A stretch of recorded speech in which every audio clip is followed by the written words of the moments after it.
Absolutely. Stone Roses on XFM 104.9. I'm Ricky Gervais, with me Steve Merchant. Hello there. And Karl Pilkington for the last time, Indeed. I'm afraid. Yes. So, you know, we're gonna have a little bit of a chat. We're sewing up some things with Karl. Indeed. We're giving away that prize, that BAFTA bag, and, you know... Playing some great music. And we're just, I mean, I'm bringing in my favourite tunes. I'm bringing the Smiths, Radiohead, Cat Stevens, David Bowie, Neil Young, the classics. Steve's doing the same. Indeed. Well, Karl, the last time for, apparently, someone's got it a bit wrong.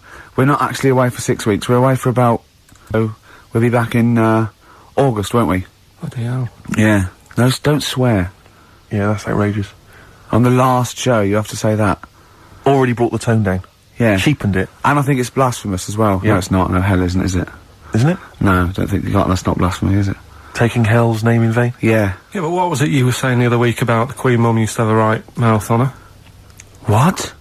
I don't think we said that on air, Karl. What? No, but last week, you were saying about bad language, and I was saying, you know, there'll come a time when bad language isn't, you know, doesn't matter anymore. You can F and Jeff and stuff. Oh, I know what he's talking about, Steve. Really? Right, let me explain to you, the listener at home.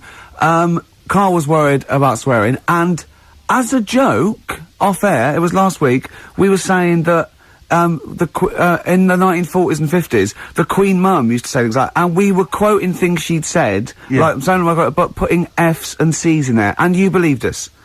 Oh, so this whole week you've believed that we somehow had knowledge that the Queen Mum used to swear like a trooper? We were doing fake quotes from her, in her voice, but putting in F's and C's, and you believed us. I mean, I didn't even think, I thought you were going along with a joke, but it obviously made an impact. Karl, we've said this, you've got to question and query everything. You can't take things at face value, certainly not if they come out of the mouths of Ricky Gervais. Yeah. Alright. Yeah, sorry about that, Karl, it was a little trick. Is there any other things now that, as you look back over the said that you've been thinking about that I can tell you now that was a lie? Anything you've maybe queried or questioned, you know, you've thought, that doesn't seem right, that maybe Ricky's told you? Something might come to me later on, but... Okay. Well, what about, Karl, I mean, we love you, right, obviously, we know that, we've got great affection for you, we look forward to this, I'm gonna miss you, really, and I'll tell you what, you've got a heart of gold. Now, wait till you see what the record is, Steve, and you'll see what I've done. Is it a heart of gold? Yeah. Brilliant. Brilliant. Alright, that's why he's a bronze award winner at the Sonys. I don't get up for bronze. I don't get out of bed for bronze. No, that's a waste of our time. Pilkington over there on XFM 104.9, winner of a bronze award at the Sonys Radio Awards. The Radio Oscars. So Phil Jupiter said. That's what he called them on Liquid News. I'll tell you this, Rick, I'm not used to being on a table with losers at an awards ceremony. No, I'm glad, I didn't want to come in to do the final show. No. You know, I went straight over and sat with Pete and Jeff, didn't I? Yeah. I went over Radio to 4, I went over with Paul Gambaccini. I went over to BBC World Service. Yeah. You know, it's a lot funkier, a lot cooler. Won an award. Yeah, they swept the boards. Yeah. Bronze is nowhere. What was the mood, Silver's, what was the mood here? The mood, because the day after, because people were, I mean, let me tell you now, I think XFM deserved an award, and I thought it was criminal, actually. But what I did like, that we certainly had the room, because Pete and Jeff said good luck to us and Christian, that was really nice. And then someone else mentioned it, James Nesbitt. James Nesbitt said, XFM and stuff, so it certainly had the... Paul said something about it. Yeah, Did so he? it certainly, it certainly had the room. And for a local, you've got to realise it's a local radio station, you know, and it's good. You can't compete really with Radio 2 and Radio 4 and But what was the mood, the day after, here at XFM? It was alright. I mean, I think we expected a few more, but... you shouldn't take these things seriously anyway. No. But what I didn't never realise, take Rick, awards seriously. But what I didn't realise is you have to pay thousands of pounds just to nominate. Just to get into the running for an award. So you've already, you know, they've squandered thousands of pounds. No, it's not thousands, is it? Well, it mounts up because you pay to enter. And then the table. You've got to buy, like, mini-discs and that to send your stuff in on. Which adds up with Sony mini-discs. Oh, I see what you're saying, Karl. I'm not saying anything. No. And also then you've got to pay for the table. Right. And the food and the drink. I mean, it's a few grand. I swore on live television as well that night. Yeah. But I've never done that before. I mean, I've sworn before, but never accidentally. And we were being interviewed for, and Christian was sort of like, quite, you know, being a bit boisterous, and he must have brought out the worst in me, and I just accidentally said the F word, and I apologised straight away. I didn't want to embarrass Phil Jupus. He was doing a good He does job. that himself, yeah.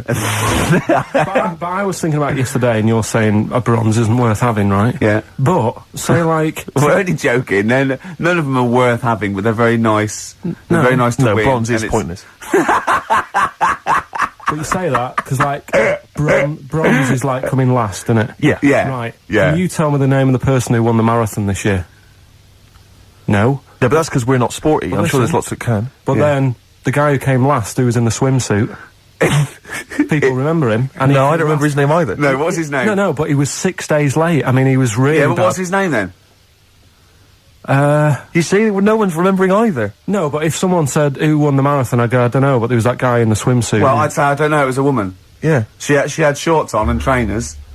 I'm just trying to make... My point is, what they will remember is that we were losers. That's what they remember. They may not remember our names. Yeah. They'll just point and shout losers. We're all winners, aren't we? We're all winners, really. For taking part, sure. Yeah. And it's all subjective as well, isn't it? Go on. I mean, I'm not going to moan about awards because you've won a lot of them. It's like saying they don't mean jack. But Yeah. at the end of the day, right, there's some shows that won awards and you go, yeah, that's worth an award. I think you've got to treat it... I mean, some awards actually boost your profile or career or your cachet or everything like that. Some it's just a nice night out when it's nice to win, but I don't think you should really take any award that seriously. What worries me, though, Rick, as I mentioned on the night, is that when I was at school, I mean, you look at me now, you probably think he's an athletic kind of guy, he's a sporty dude, you know, but at school, bizarrely, that was not the case. No? What, were you a bit of a lanky beanpole with It turns out, You're joking? Yeah. Oh, right, okay. So, and yet I got a silver, in the high jump. Yeah. And I've done better in the high jump, right? Did no training whatsoever, did no Yeah. practice, just turned up. You were 2.5 foot taller than every other person in your class. Yeah, but wait a minute. People think that if you're tall, that makes you easier. It makes it easier for you to do the high jump. Surely not, because I've got all that leg to get over the pole. That makes it harder for me, surely. Don't talk rubbish. What are you talking about? Well, of course, the taller you are, the more chance you got at the high jump. Well, explain Everything that else to being me. equal. Oh, what? Are you okay then? So, is it harder for a 6-foot man to step over a matchbox or a baby midget? A baby midget? That is tiny, Rick. Hang on.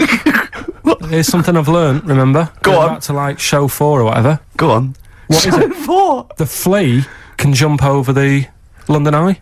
No! No, it can jump the equivalent of, if it was a 6-foot man, it can jump about 6 inches high. A flea cannot jump over the London Eye. Yes, it can.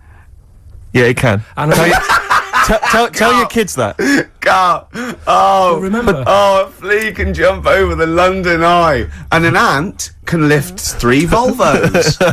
But you're talking about fitness people and that. Remember Go when on. we were in the pub, right? Yeah. And your mate Johnny was in there. Yeah. I think it was. Yeah. And he was talking about that guy who got done, right? Because he entered a wheelchair race. Yeah. And and there was nothing wrong with him. His legs were all right. Yeah. Now, he got done because he shouldn't have been involved in it. Yeah. But don't you think that really he's really good for doing that? Because he's not normally in a wheelchair. Sure. So he's not used to how they move about. Yeah. His arms aren't as strong as the other fellas who are always in the wheelchair. Sure. He had his mate pushing him. That was the Surely- problem. Yeah, it was motorised. I'd give him a gold plus. You know, you're taking a bloke who's not used to doing something. He does it the first time and beats the people who are at it. What all the about time. that It's woman, brilliant. though, that was disqualified in the shooting, because she was in a wheelchair, and she was just in the normal, able-bodied Olympics. It was just, she entered, right? But she wasn't allowed to rest her elbow on the arm of her chair, because that was at disadvantage. So she was in a wheelchair, and she's shooting, but she was getting unfair advantage, and they said, you cannot put your elbow on the arm of your Sneaky, wheelchair. aren't they? No, they are. You gotta be careful. You gotta be careful. Do you want to play Some of them aren't even disabled, it turns out. Hold on, though. We're talking about athletes, aren't we? What record should we play next? I'd love to hear that single that was out a couple of months Athlete. back by Athlete. Athlete. Let's have Athlete. Man alive. West Side by Athlete, a track that I know you and I have enjoyed. Yeah, it's one of our favourite new over the last tracks of 6 the or year, 7 that months. one. Yeah, Absolutely. Very good. More of our favourite tracks to come on XFM 104.9. You know, With I was me, Ricky mentioning Gervais, and you, Steve Merchant, and, Karl Pilkington. sure, go on. You know, I was mentioning Shoot. the high jump. That Yeah. high jump. Do you know the reason I didn't get the gold? It's faintly embarrassing because the guy it was just neck and neck, me and another guy. In fact, he was slightly shorter than I was, and I was using the traditional Fosby flop. Is it the Fosby flop? Fosby flop. And he was using a method which I can only describe as the Superman, where he was running at the bar and diving headfirst over it. I've never seen this technique before. It's illegal, that's Absolutely why. incredible. Is it not Yeah. allowed? the fuzz cut only works because his shoulder and are going over before his head. Right. That's they got around the rule. You weren't allowed to dive over because it was obviously no one monitoring that. Yeah, no. Just the games teachers having a quick fag. Yeah. What was his name again? The fag. I think his name was Mr. Woodbine. But he anyway, so he's using this method, right? And it gets neck and neck, and I don't know how many chances you get to knock down the bar, but anyway, it got to the point where basically I had to get over the bar, or I was going to come second. Sure. And I decided at that point to use his method. Because he'd seemed to be doing so well with it, I thought, well, I'll try that then. That looks easy. Oh, dear. And ran at the bar, launched, didn't actually get my feet off the ground, just hit the bar like I was someone finishing a race, you know. Did you have... It's so pathetic, it just clattered everywhere. I just want to get this picture of you at the age of, what, 15, 16? Yeah. 6'5" already, probably? Yeah, probably, yeah. Probably, what, about 9 stone? Exactly. Yeah. Did you have your glasses on? Of course I did. You must have looked pretty sexy. Probably a small bum fluff tash. Yeah, as well. That must have been good. Was it true once, when you were about 16, you decided to wear a dicky bow to school? Yeah. That must have been great. That was during my PG Woodhouse phase. You thought you'd be a hit with the ladies if you were more sophisticated. Well, not only that, I thought it'd make me kind of kooky and eccentric. Yeah. Like I wasn't already. 6'7", goggle-eyed. Yeah. Like they're already thinking there goes a weirdo. Oh, he's a weirdo with a bow tie. Yeah. Brilliant. Does it spin round, mate? Yeah, what a Because you're catch. getting me hot. Exactly. Oh, dear. Yeah, I wore that for about 6 months, and it was in school colours, because we had to wear a tie at school, but this was a bow tie. I mean, now I don't... Oh, man. I can't believe it. I don't know what I was Karl, thinking. when you were a little Pilkington, right? What was... If you had hair, what would it be like? What do you mean? Well, you obviously had hair then, back then. What was the style? It was like sort of... I had quite sort of fine, sort of straight hair. Yeah. Right. Hairdresser once said to me, "You've got hair of a Chinaman."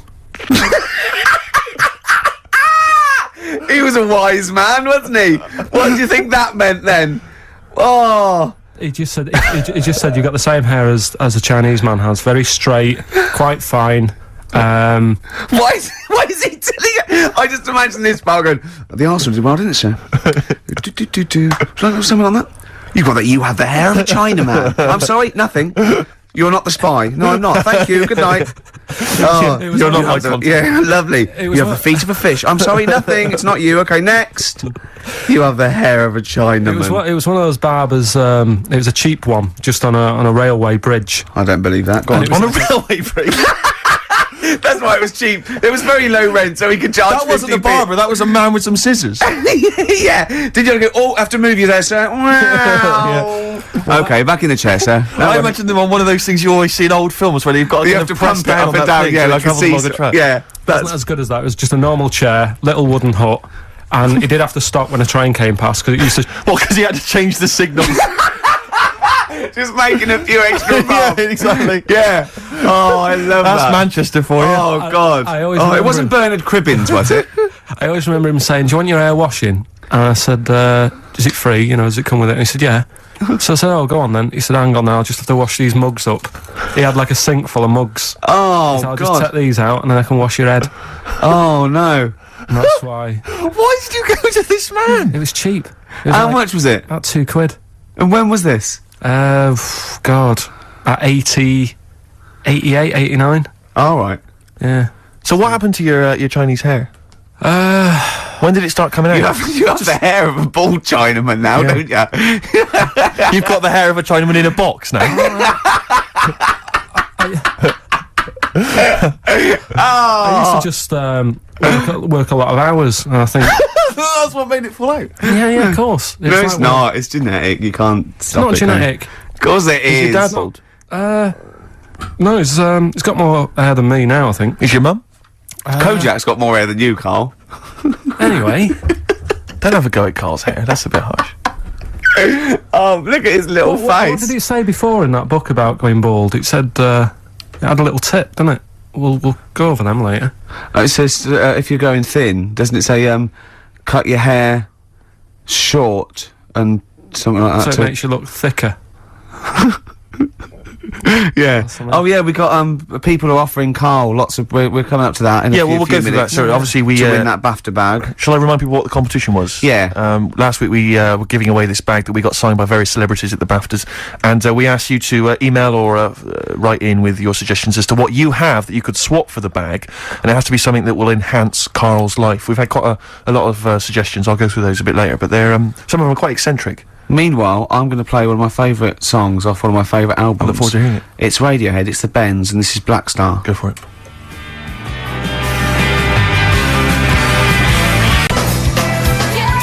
Sugar Cubes. Hit.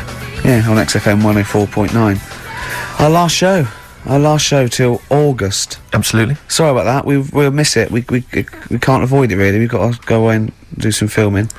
And, they're only going to miss you anyway, Karl. They can do without us now. Zoe Ball's on. Yeah, Zoe Ball. And who else is after her? She's not doing the whole run, is she? Yeah, I think so. Is she doing the whole 3 months, is she? Yeah. Tell her not to get too comfortable. Alright. Right? Don't let her feet... And don't let Big Boy Slim come in with her, because he mixes up the records, doesn't he? And ruins them. Yeah. Hey, talking of DJing... Go on. You know, I did that storming set the other night for XFM. Yeah, sure, yeah. Go on. This was down at a little club, in case you weren't aware of it. Yeah. Anyway, I went to the Sony's the other night. Yeah. Karl Pilkington sidles up to me, slips me an envelope. Go on. 200 big ones in there. Did you get paid cash for that? Yeah. £200. Taxman won't know about that. Cash in hand. No, the taxman won't know, because, I mean, obviously no one who ever works in tax is listening to local radio. Oh. Yeah. Well, so... No, the taxman will know about it. Yeah. Because I'll declare it. I would. Put it, it's going straight down. I'll do it when I get home. Do it when I get in later on. And don't write off rubbish that you buy anyway, like, you know. No, I won't. No. I'll do it all above board officially. Fill it all in correctly. And so I'll send it now, I'll send it tomorrow so that you get it early. So it's not too busy for you, sir. Oh, never mind. Yeah, also, did you see Liquid News last night? No. What is Liquid News? I don't really watch It's Liquid the thing on Choice, right? And it's sort of celebrity news, yeah? And Julian Clary was on, and they were talking about the Sony Awards the night before, which we went to, and they said something like a relatively unknown had won the entertainment award that we were up for, and Christian and Chris Moyles and Jonathan Ross said beating off bigger people. Not he was beating off bigger people. They weren't suggesting he was... Was Julian Clary beating off again? Yeah. And it said, so, the people who didn't win resorted to silliness. And it cut, right? I don't know where the camera was. It must have been miles away, because it wasn't us. It cut to me making a little hat for you out of a Budweiser box, a little Dalek thing, and then forcing it on your head, and you sort of struggling. Do you remember that? I do remember it. Yeah. They're always watching. They were filming us? They were filming it, yeah. Scary. So... Yeah. That's really scary, because some of the things we were doing... Because I was tying scarves around your head, wasn't I? We were touching Karl in an intimate way. We were gaining him up. To make him feel all uncomfortable and everything. Because he doesn't like that sort of thing, do you? Can't stand it. We're going to be giving you a cuddle about 5 to 3, seriously. Yeah. We are going to... On the way out... And I've got roaming hands. Yeah. Do you know them girls who came up from the radio academy and sort of said, oh, so you're Karl then? Right, yeah. A couple of fans went up to Karl. Yeah. Just on the way out, I said to him again, I said, look, I'm not gay. Because they were convinced I was. That's because if you remember a couple of weeks ago, we teased Karl that he had to go as Steve's partner to the BAFTAs, and they really meant partners. You know, after the show, when he was walking home, he was going to go buy his suit, I actually said, they will ask you. He went, well, what if they say, and as we walk in, Steve Merchant and his boyfriend, Karl, well, they won't say that as you walk in, they might overdub it on the television, so he's going, well, what about my mates in Manchester? And he said, I'm not going. The risk of someone in Manchester thinking that he was going out with you, mind you, it was probably going, wow, if he was going to see where you're going with that. If you were going to be gay, you wouldn't choose Steve, would you? No. Who would you choose if you were gay? If you could go out with any bloke, who would it be? That's a good one. Yeah. That's a good one. He's thought about it before. Go on. No, of course not. No, who would it be? If you were gay, what bloke would you go out with? God, probably, Jonathan Ross is alright. You gay? Oh, you fancy Jonathan Ross, you Bender? Oh, Bender! Rossi! Bender. Oh, you've got his number, haven't you? We should get contact. I love you, Jonathan, you! Hello, Jonathan, I love your film show. funny and handsome and welcome.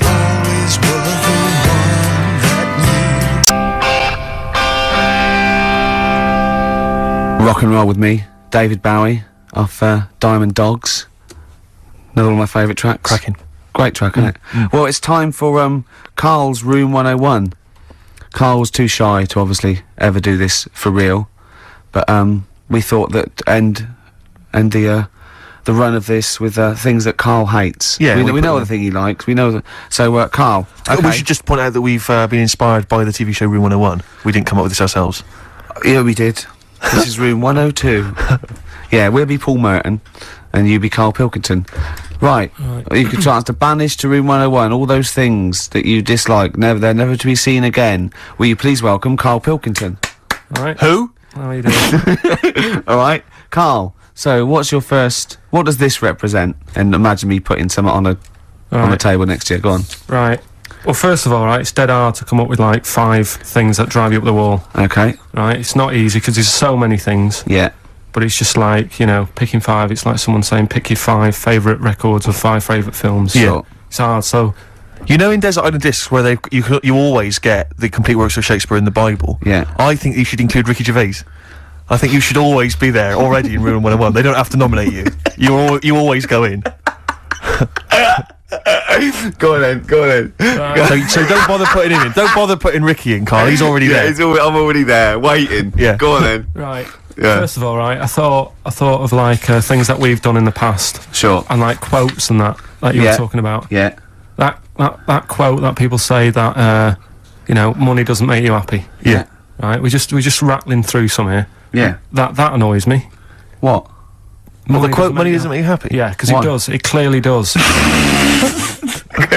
Right. Without it, life's pretty dull, isn't it? Yeah. Good. Right. So okay. so that's like a little short thing, and you know, then that sort of makes you think about people with money. There was a programme on in the week. I don't know if you saw it, Steve. The one Posh Loaded. That was brilliant, wasn't it? That was a great show. So annoying. Oh yeah. There was a girl on there, right, who's from a rich family and that, and you know, it's not her fault. She's from a rich family.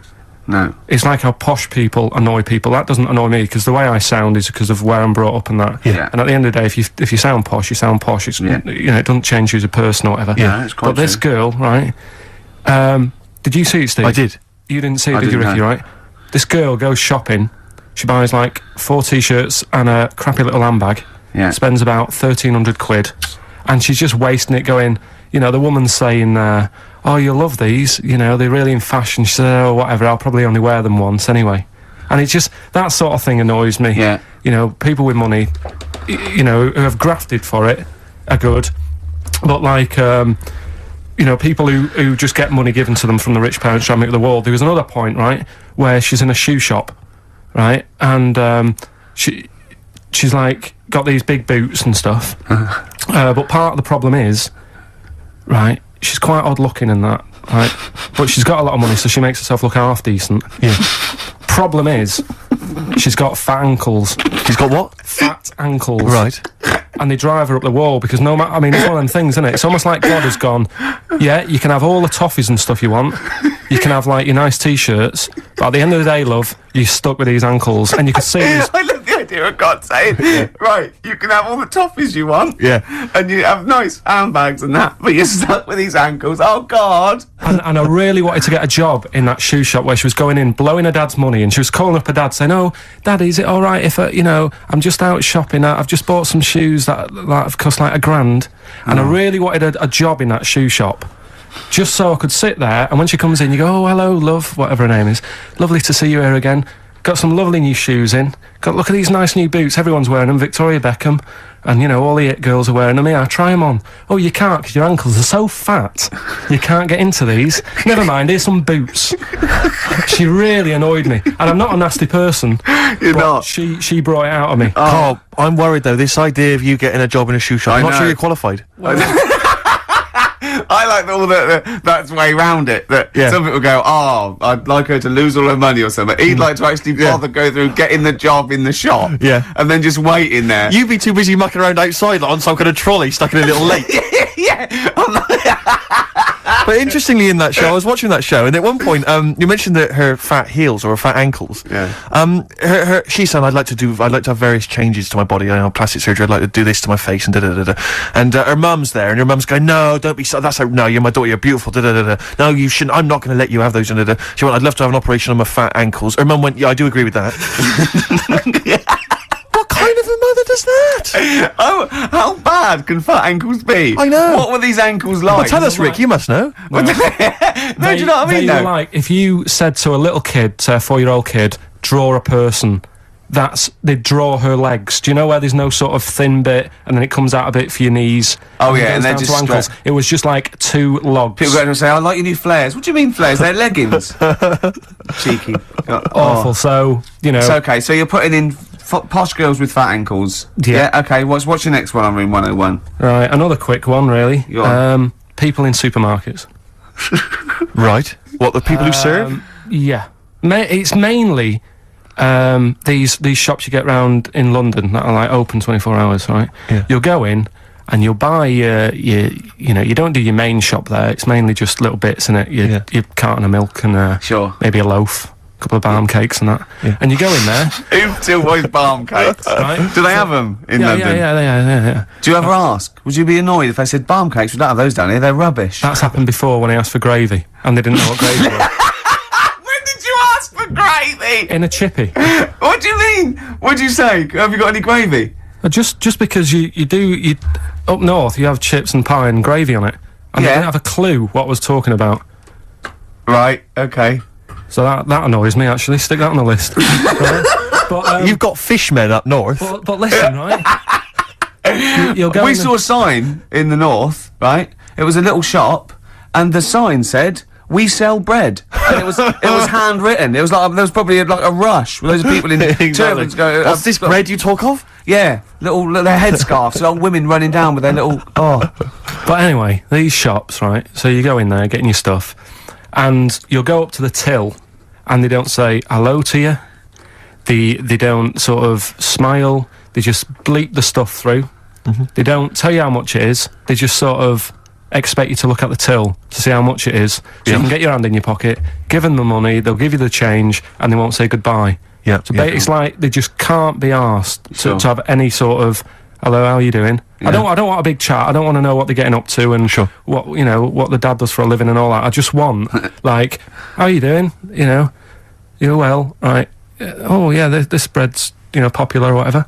Right, that'll be £5. You need to keep abreast of which breads are selling well. Oh, Mother's Pride. That's a good choice. It's 70% of our stock as well. So that really, even though it is a 24-hour. I'll be honest. I would err on the side of silence, not rudeness. I hate rudeness if they do that, but I would rather. I'd start to go, £1.50, please, and that'll be fine for me. Any more? What about hello and goodbye? Have a good day. Not in an American It way. doesn't bother me. I prefer people who say "have a nice day" and don't mean it to people who don't say it at all and don't mean it. To be honest, I don't worry about that mock sincerity because I think it. No, it does it's the just job. normal, isn't it? It's I'm saying I like people who say I don't care. They say, "Oh, nice to see you. Come again. Have a nice day." It doesn't bother me. But a chat. I hate people who think they're the life and soul. No. When you go in for I mean, like nuts. if you go through a door, you hold it open, you go, there you go. You know what I mean? You expect a thank you. Yeah, that's all. Yeah, and also when do you come in at like a narrow walkway and you're both walking there, and I stop, we'll get out of the way, and they tut like I should have. I want to go. Hold on, look, we're both in the same boat here. Yeah. Why is it me? That annoys me. Where people think tutting when they're in the wrong. They own the street, or if two people aren't looking where they're going, it's one person's fault. Yeah. That really annoys me. Yeah. So that's it really. I mean, I know the 24-hour shops and they're knackered and stuff, but politeness, just to say. Well, it costs nothing, does it? No. So those are your little quick ones. Then we get on to your big three, don't we? ones. The big one. Yeah, Should we if play you a want. record and come back to that? I know what you want. I'm talking to Karl Pilkington on room 101 on XFM 104.9. Yeah. What is it? New order. Oh, excellent. Do you know what I mean? It's mad. We were shouting at you then. How loud are those headphones? pretty loud, but I'm always wearing headphones, so... Yeah, but look what I'm doing. This is an old radio trick. You put one earphone over your ear and the other one off so you can hear people in the room. Hives on XFM 104.9. What did you want to say? Doesn't matter, Carl. It does. The point is, it could have been important. It could have been a fire, anything. When we shout anything, you jump. Yeah. Do you know what I mean? Come on, Karl. Get with the programme, alright? Hey? Right, what other things do you want to put Yes, in 101? Other than us. Spiders. Right, go on. I know Ricky will be agreeing with this. Yeah, all spiders, yeah? I mean, not all spiders, because there's some spiders that are on the planet that don't do any harm. They clean up stuff, don't they? What, I got little brushes. Do you mean janitors spiders? yeah. No, there's some that, you know, just, Hong Kong leggy. just get on with stuff. But I'm talking about the spiders that are deadly. And spiders that are massive. I mean, Johnny's mate, Ricky's mate, Johnny, I mean. Yeah. He was talking about how he was in Australia. Yeah. And he was sharing a room with a mate or whatever. And his mate was having a shower. And said, Johnny, just come in here a minute. And he went in. And there was a spider on the side of the bath that he said was the size of your hand. Two hands width. It's sort of like a size track, just like 8 inches across. That big, right? And the daft thing with that one is that can't kill you. It's massive. It's got no purpose. It's a huntsman. Yeah, but what? Something you said it does, right? If you sort of walk around it and it thinks you're going to try and trap it, it hisses at you and jumps at you and jumps on you, and sort of clings on. That's terrifying. You'd be sort of running around trying to get it off, and it's just gripping on like the old stag beetle thing again. Yeah. It's clinging onto you. But there is no... What I don't understand is, why is that spider that big? Right. Because no doubt it only eats stuff like normal spiders do, but it needs to eat more of them because it's a bigger lad. Right? Yeah. And it doesn't actually do anything. It's not like... I just don't doesn't get track, doesn't paint, doesn't do anything. It's just getting in the way, and it's one of those things that are so big you couldn't kill it. Because can you imagine like the mess that would make if something that size if you stamped on it? Yeah. Which I'm not, again, I'm not a fan of. Yeah. But I don't get that. And then there was a programme on a few weeks ago on BBC about spiders, and there was this one, right? It was going, there's so many spiders in the world, and apparently there's so many of them they can't give them all names. Right? What they're saying is, once one dies out, they'll actually introduce another one. Because there's so many different breeds of them that it's impossible to sort of make a book and list them all. Right. Well, the book would be infinitely long. Well, yeah. Yeah. It's like a queue. They're not trying to name it individually, are they? No. That's their problem. No, seriously. Yeah. Just keep it down to the species. Go on. This is true, this. Go on, yeah. So they'll sort of go gives a spider, the Black Widow, right? Black Widow, they've all died, so who's next? And they'll say, here's a redback. Yeah. And that's how they introduce them. So this programme was going on about this. That's not how they do it. No, they do it. Okay, your point Okay, all Right, so anyway, there's this little one, right, in Australia, and it shows you some kids being dead happy and playing around in the sun, loving it, all healthy and that, and, love being in the sun. They're playing around the pool, and, there's a couple of them there playing swing ball and that, dead happy, not a care in the world. And, like, the one of them goes, I'll go swimming, because I've been playing swing ball for an hour, got a bit of a sweat. Sure. Go for a little breaststroke or whatever. And they get in the pool, and they can't wait to have a swim about. And then it pans to the bottom of the pool. Yeah. And there's this little spider just sat there dead still. Right? Sat at the bottom of the pool holding its breath. Holding its breath! Okay. Cheeks going up red, eyes bulging. yeah. 8 pairs of goggles on. One goes by with a snorkel. You should have thought of this. 4 pairs of flippers. Yeah. Oh. It's sat there in the deep end, right? And then it pans back to the kids having a good time, chucking a ball to each other. Yeah. I can see what's going to happen here. And it pans back. It's not going to join in the game, is it? No. And what happens is the kid starts bouncing up and down on the floor. Sure. Goes and sticks the kid goes and puts a foot on the spider. Bites the kid, and apparently, if you're not seen to, you can be dead in 15 minutes. Sorry, why does this spider sit at the bottom of the pool? That's what it likes to do. Animals don't do things they like to do. Animals do things for a reason. Waiting for a kid to come along. So No! It doesn't make any sense. It doesn't make any sense. Well, that's what It's it not. does. It's not. It doesn't go out to murder kids. That's not. That's not what it does. No, there must be a reason. I mean, if you just stopped when you watch these programmes and don't get involved with the music and, like, you know, the odd... Why does it sit at the bottom of the pool? There must be a reason. It either goes there for protection, food, to cool... It does it for a reason. It doesn't go there to wind up swimmers. Yeah. There must be a reason. This is it. If anyone's watching, please, if you're watching that programme, I don't know about this spider. What's the name of the spider? I'm not sure. Okay. Well, it did say- 08700 800 123. Is it the Duncan Goodhue? Is it Paul? I mean, I don't know. Maybe it does go into other things like ponds and that, and maybe it does the same for ducks if a duck stands on it. But why? The duck stands on it. Why? Oh, I love your brain. Probably because eventually, you know, a kid can get like saved if it's seen to in 15 minutes, but a duck is just going to like wander around and go, God, I don't feel well and what have you. What good is that to the spider? Because No, I'm saying it might kill it if it might protect itself, but it must be in the pond for a reason in the first place, or the swimming pool. It must be down there for a reason. It must have another agenda, evolutionary wise. It can't just do it. Could it be in training for the Olympics? unless it is just cooling, like those because on one of the other programmes that's a bit mental. Oh yeah, that one. Yeah. The one with the lizards. Did I tell you? Well, that? let's not get into lizards. This could take. Okay, no, go on quickly. No, this is a good one. It was a programme, BBC programme again, on how insects and animals help each other out. Yeah. Right. They were saying how, you know, you might think they're an insect, but they think like humans do, and they all help each other out. Right. And there was this lizard that is running about in the desert. Right. And it's going, God, it's roasting. And what it does, it makes a little hole in the sand, and it goes under the ground and it cools down. Right. Yeah. And then you see one of the locals, I think it was in Egypt or something, and the Egypt bloke comes walking along. Egypt bloke. And Is he walking like an Egypt bloke? Walk like an Egypt bloke. and what he does, right, he's looking out for these holes in the ground. Sure. And he sticks his hand in. Yeah. And Why does he want the lizard? he makes shoes and stuff out of it. Okay. Right. And you see him Cobblers. walking around, and he's got about 12 of these things in a basket on his back, and they're Yeah. all looking really fed up. Well, yeah. And it's dead hot, and they can't be bothered trying to escape, and they look really fed up.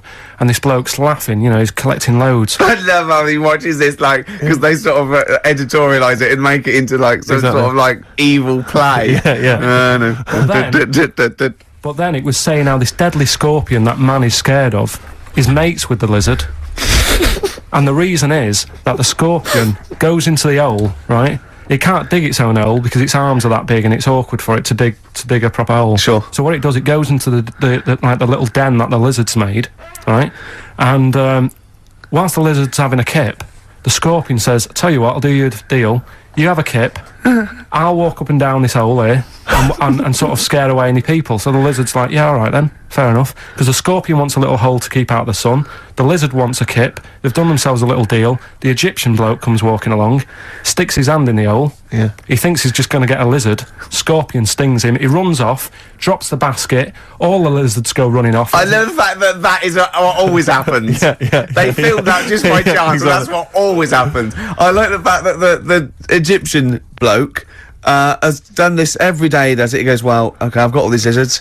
I'll just go to this hole again. Yeah. Because I haven't got that lizard yet. Yeah. This will be fine." No, I it's- I just think. And you when the lizard and the scorpion make that deal, and he says you have a kip, and the other one does it, do they talk in Egypt or? I mean, they talk Egypt bloke. how do they discuss? They talk Egypt bloke or this? English bloke. What language do they use, Carl? No, it's the international language of love. But spiders is what you're putting in room 101. Spiders. Let's go back to that. That's Spiders. So spiders So that. basically, spiders that have got the poison to kill a man. Because Rick, I know, because Okay. but Rick, I know what you're. about the ones that are just too big for their own good? Those I don't understand that either. But Rick, you're scared of all spiders, aren't you? Or Yeah. even the little tiny ones you I find. don't in the like garden. any spiders. Yeah. Is your husband afraid of them as well? Or? Oh dear. Playing here. What are we playing here? Oh, this is Cat Stevens. Silent Sunlight. It's beautiful off Catch Bullet 4 at its peak in the 70s. Silent sunlight. Oh, Cat Stevens, Silent Sunlight. Yep. Karl just had a funny phone call, didn't you? From someone who's telling you all about the Little Brown, it's called, is it? Little Brown, yeah. That's the name of the spider that sits in the bottom of the pool. He said it doesn't hold its breath. It's got an air bubble.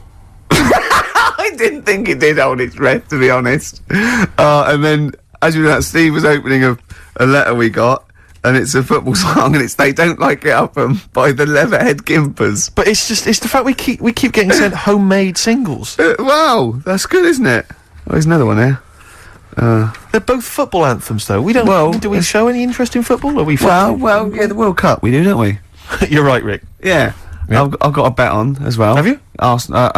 Chelsea to win 2-1. What today? Yeah. And I've got Chelsea to win 2-1, but Henri to score first. And that's something like 30-1 or something. Best luck. Yeah. Best luck. Cheers. Brilliant. Right, so spiders. That's the first one we went on, isn't it? So you rude agree with people in supermarkets. Spiders that are either have got enough poison to kill a man or are unnecessarily big. Yeah. Yeah. Go on then. Right. Good. Going well. Right. Next one. Yeah. Stars in Their Eyes. Blimey, it's a popular show. You might alienate a lot of people. Stand it. Why? Just, I think, if you've got a talent, right, there's loads of shows now that you can go on and make a killing. Yeah. Like Pop Idol. Yeah. What was the other one? Pop Stars. Yeah. That sort of thing. So, people who will go on Stars in Their Eyes, they want to sort of be famous. Yeah. They want to be a singer. What I don't understand is why go on that show where you do all the hard work, got to do all the graft, Yeah. and yet, even if they win it, you never see him again. The guy who won last year, Christa Berg. Ian Moore. Ian Moore. Before last, but I was now with his own stuff. Yeah, but, alright. How did it I sell? bet that sold well. Exactly. Don't get it. What I like is when someone doing Edith Piaf like wins a heat, and Matthew goes, "Well, I don't think you'll be going back to the cleaning job, will you?" Yeah, yes, you will. Monday, Almost certainly. Monday. She'll be back there Monday. Just, yeah, and just the way, you know, in like the final last week where the guy who was Elvis won, and they're all I thought he in would there. though. I thought he was very good. No, he was good, but will we see him again? Do you know what I mean? What is his job? I don't know. He'll be carrying on doing that. There's going to be no change to his life whatsoever. He's very good at what he does, but he's wasting his time on Stars in Their Eyes. So I don't understand exactly what your issue is. You clearly like the show because you watched the final last week. He thinks You agree that people are talented. You think it's a waste of talent to go on Stars in Their Eyes because it's not a vehicle to be famous, whereas something like Pop Idol, Yeah. Pop Stars, even Yeah. Big Brother. Do you know what I mean? Go Yeah. on that. Sit in a room all day, have a month off work. because they're all big stars now, aren't they? No, but what I'm saying is, it's less work to sit in the Big Brother house.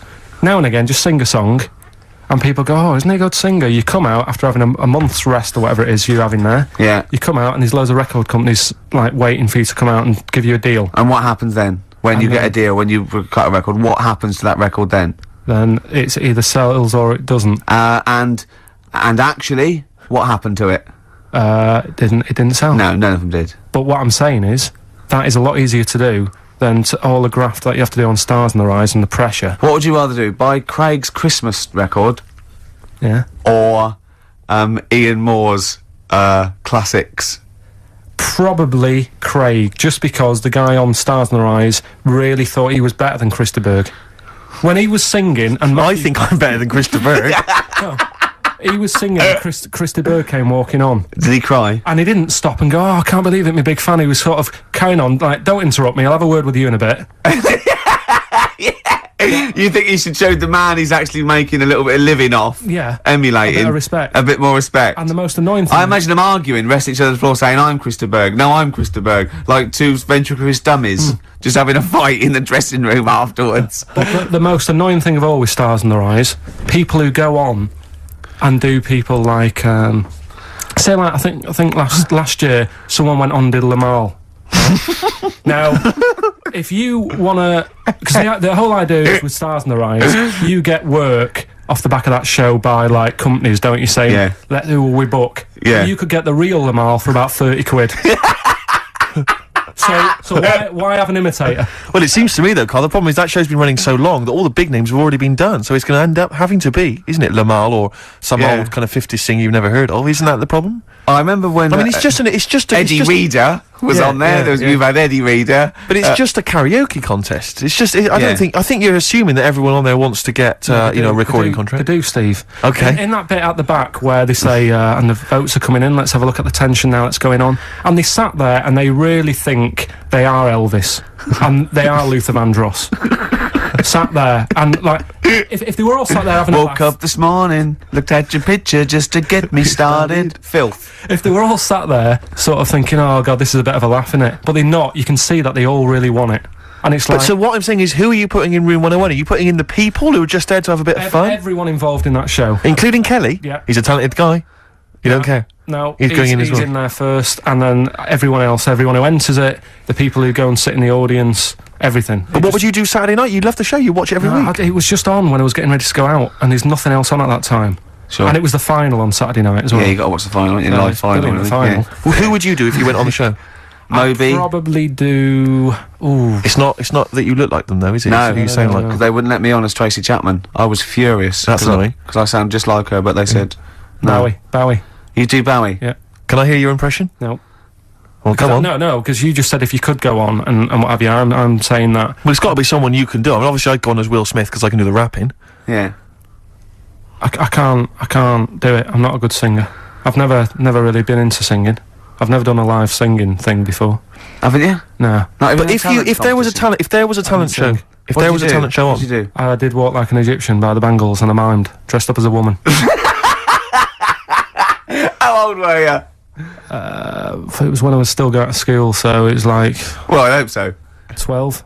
And what... Sorry, what was the... Why did you do that? What did you mime to, and why were you dressed as a woman? Where's the logic in this, is what I'm saying, Carl? What sort of act was this? I think I was meant to get hold of some, like, Egyptian outfit. Couldn't. So I looked in my mum's wardrobe, and I had a dress. Dress in a fez, carrying some lizards, that'd do it, wouldn't it? I had some boots and a wig on. And how did you dance? Look, he looks confused. He's confused by his own act. He's suddenly confused. The best bit was it was like a proper talent show. Do you know where you cover it all? Yeah. So I did like the dancing and the miming, and then I also did a bit of magic, right? Where I had like a cloth, right, and I had it over my hand like that, and the crowd were like, oh god, what's he gonna do?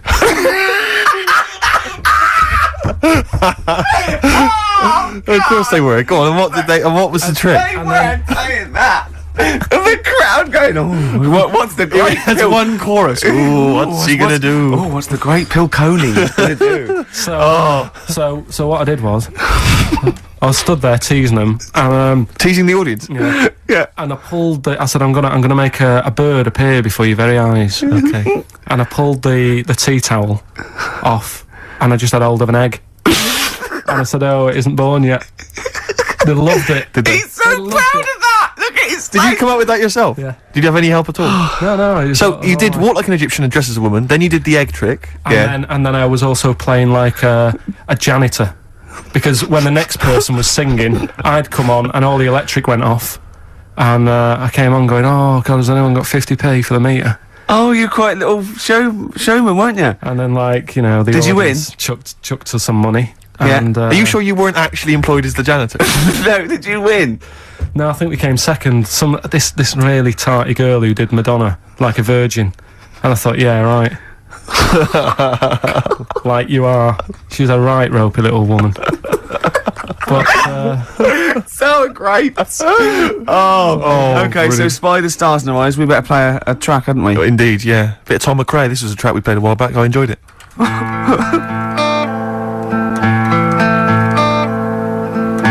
Tom McRae, End of the World News. Yeah, I love that one. I hope you're enjoying the music. We're loving it, aren't we? Indeed. Still to come, we've got another entry to Room 101, Karl's final entry, and then that giveaway, the famous giveaway with Enhance Karl's Life. Can I have some adverts though first, Karl? Because I'm getting a bit fed up with adverts for a little while.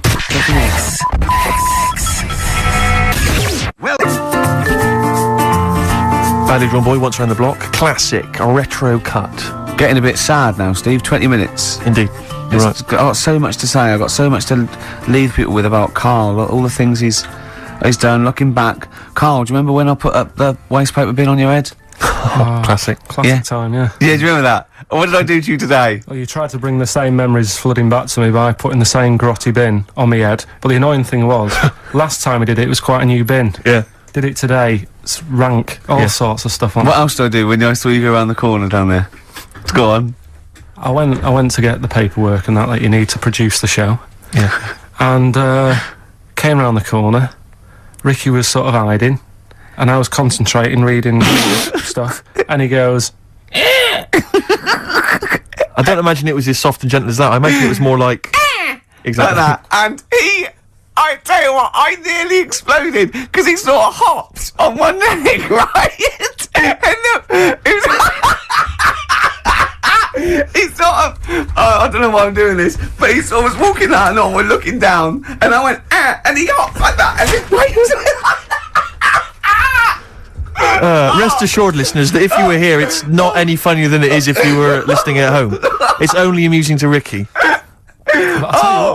It makes you feel really refreshed. He was going on and having a heart attack like that, and I was nearly having a heart attack laughing. And he went, "I feel good now." He said, "I can see why people skydive." He said that'd be good for people that were ill. Oh, jeez. Karl. They've made me feel fresh. How am I gonna live without Karl for 14 weeks? Oh, you'll find other people to irritate. Oh dear. Okay, so right, well, we got this final entry in Room 101, but we've also had so many emails and letters about this competition. People trying to bribe you with things. They've been great. Can you read a few of them all? Absolutely, yeah. Well, obviously, this is people trying to win this bag that we got signed at the BAFTAs. We got Graham Norton, Angus Staten, Alan Davis, Jamie Theakston, Paul Whitehouse, Baxendale, Helen, Steve Filmich and McFadden, Peter Davison, Simon Pegg, Steve Wright, all different people signing the big bag. Do you know what I think, though? I don't think people want that. I think they want to contribute to Karl's existence. Well, this is I really genuinely think that Karl was sort of you've only been there. How long have we been doing this now with you? Sort of like, in the area. 3 months? Yes. I think you've touched people's lives, Karl. I don't think I've ever met. Well, I haven't met you, but I think your soul comes across as like a cross between. I'd put it. He's like a cross between a cat And Rain Man. But we've had quite a few which are which obviously want to kind of further your education. Obviously, when we're off air, this is something we're worried that's just going to dry up, and we've tried hard to educate you. So lots of books, lots of people suggesting books. The Giant Book of Mysteries, and I mean, if you chose this one, Karl, it tells you how 3,000 Japanese soldiers literally vanished overnight. Real life accounts of vampires. The man who planned his own crucifixion. The famous Ghostbuster, Harry Price. And lots of things about spontaneous combustion. Is this the one about the woman with the hairball? That's not got the woman with the hairball in there. I'll have to dig that one out for you. These sort of books are the thing that I'm after. This is what interesting is. I've brought in one as well. It's a friend who works with Jane, my girlfriend, called Liz, and she wants to put this forward. And this is Trade Secrets: everything you will ever need to know about everything. And it's just like little tips. You know what I mean? But there's so many things competing with that. You see, there's another guy who sent in. He wants to give you a video entitled "Making Love" Parts 1 and 2, an instructional guide. I imagine you'd enjoy that, Karl. Nah. No, nothing they can teach you. Nah. Sure. The Reader's Digest book of strange stories and amazing facts again. Other stuff here. Why cats have 9 lives, Karl. Well, hang on a minute. Why meteors are likely to destroy Earth in the next 100 years. You're wasting your time. Okay. In this Trade Secrets book. Yep. Listen to this for a tip. Make a necklace from electrical wire. That's a good idea. But don't plug it in. What about Doesn't say that. What about this then, Karl? Because obviously we're concerned that you didn't get your GCSEs, or you didn't get as many as you'd have hoped. There's a guy here, this is Victoria, and she's saying she's more than willing to give you all of her awards and certificates. She's got 6 GCSEs, 6 A's and 4... She's got many GCSEs, in fact, 6 A's, 4 B's, 3 A-levels, and a master's degree in philosophy. She's willing to give you those certificates. She says you will be the proud owner of qualifications. As the owner of qualifications, she has found that anything she says is invariably believed, and that she's popular and very happy. She's willing to give you those qualifications. That's pretty impressive. You can claim they're your own. You have to change your name to Victoria, but other than that, I can see no problems. And you have to put a dress on and a fez. It's nice. More like an Egyptian. But you see, there's lots of educational ones. Then there's other things which are perhaps less useful to you. This is, doesn't say who it's from, but I think it's Ruth, and she's happy to give you a statue of an ostrich that she made when she was 7. What about that? All right, you love birds, you love animals. Yeah, apparently statue. The legs fell off under the weight of the body, so now it's just a legless ostrich. But even so, even so, I've only got a small flat. Sure. Another woman here. This is, I doubt if it's ostrich size. Yeah, it's just clogging up space, though, isn't it? This is Lauren. She's willing to give you some of her handmade blue tack animals. She makes animals out of blue tack. She can give you an elephant, a seahorse, a tortoise, a pig, a butterfly, fish, snail, even a stegosaurus, or anything you choose. See, I've got my art set on. You've got the books. You're excited by the books. Book. What about this, though? This is a Lego alarm clock with a little Lego man who's got a variety of hats. It says here, including biker's helmet and cap. 2, I think, of the village people. I don't know, Karl, if again people are picking certain things up. A clear stiletto mobile phone holder with pink fur on it, flashes pink and green. I think people know that you are not gay. Listening. In this book, listen, right? In this book, little tips and stuff. There's one here about if your dog keeps nicking a remote control. Sure. The way to get it off it, ring the doorbell. Right, so you got to get off your chair, go and ring the doorbell, so the dog goes, what's that? And it drops the remote control, goes running to the door, you run back and pick it up. I love the idea of Karl doing that, and then the doorbell goes, and Karl drops it and goes, and it's the dog pressing the doorbell, and it sits back down, and Karl going, oh no, not again. I mean, I really do want, can't I just have this? You excited by that, are you? It's brilliant. What about this one, though, that you mentioned? This is a book which has got all those urban legends and stories that you've read on the internet, and it tells you whether they're real or not. This has got the one in there. I know you're very excited about the one with the woman who stuck her head in the microwave. Yeah. Eh? Right. It's not all right. So basically, she's saying here that whenever Ricky says, "Oh, it's not true," you can dispute that with your book. Yeah. What do you think then, Karl? Do you want to have a think about all these gifts? There's so much stuff, isn't there? Should we play a record and then come back? Can't. Have you found something you like in there? You're so undecided, Karl. I really like this book. Go on, and what is it? What else you found? What tip? God, there's loads of stuff in here. Let's just pick one at random. Don't be too tidy. Leave some areas for helpful garden animals to hide in. So when you're cleaning your garden and that, you know, it might look a bit of a mess, but think about the animals that are walking about at night in the dark and stuff. Yeah. Just little things you don't think about. Yeah, because they're pointless. Little, yeah. Okay, then we'll just play a record. Karl, there's so many to decide on. Yeah. Alright, what are we playing, Steve? This is something from a little compilation that came free with a magazine called Comes With a Smile. It's a good little magazine. And this is by Matt Pond, PA. It's called Night's End. It's not. I suppose there's a little bit of New Country, which we don't play often, but there's some nice tracks floating about, and that's Matt Pond, PA, Night's End. Well, I'm getting very sad now. 10 minutes to go, and so much to cram in. Now, thing is, Karl's fallen in love with that book, but I feel a bit bad letting a friend sort of win when all these lovely people, these regular listeners, so I don't think you can have that. But I'll tell you what, I'll borrow that, or I'll buy it for you, so you can have that anyway. What have that's you found safe, in there? you're going home with that. What have you avoid washing up by boiling the bag food. See, I could see why you'd love that. Exactly. Is there anything out? What other things have you caught your eye though? Put that book down. Yeah, go on. Well, one of our regular listeners who actually wants the bag and wants to be part of your life. Come on. Well, Richard emailed in, right? And he's got a book which is similar to the one I like there. Yeah. Which has got like 180 stories in it. I mean, most of them are like true, I think. Do you know I was telling you that story about the woman who put her head in the oven to dry her hair? Yeah. Because she liked the way... And she boiled her brain. Yeah, she stuck it in a microwave. Avoid washing your hair by boiling the brain bags. So she put her head in the microwave? Yeah. And boiled her brains? And boiled her brains. Sure. She thought she'd get the same result as she did from the oven, but it all went wrong and that. And What do you mean? She used to dry hair in the oven?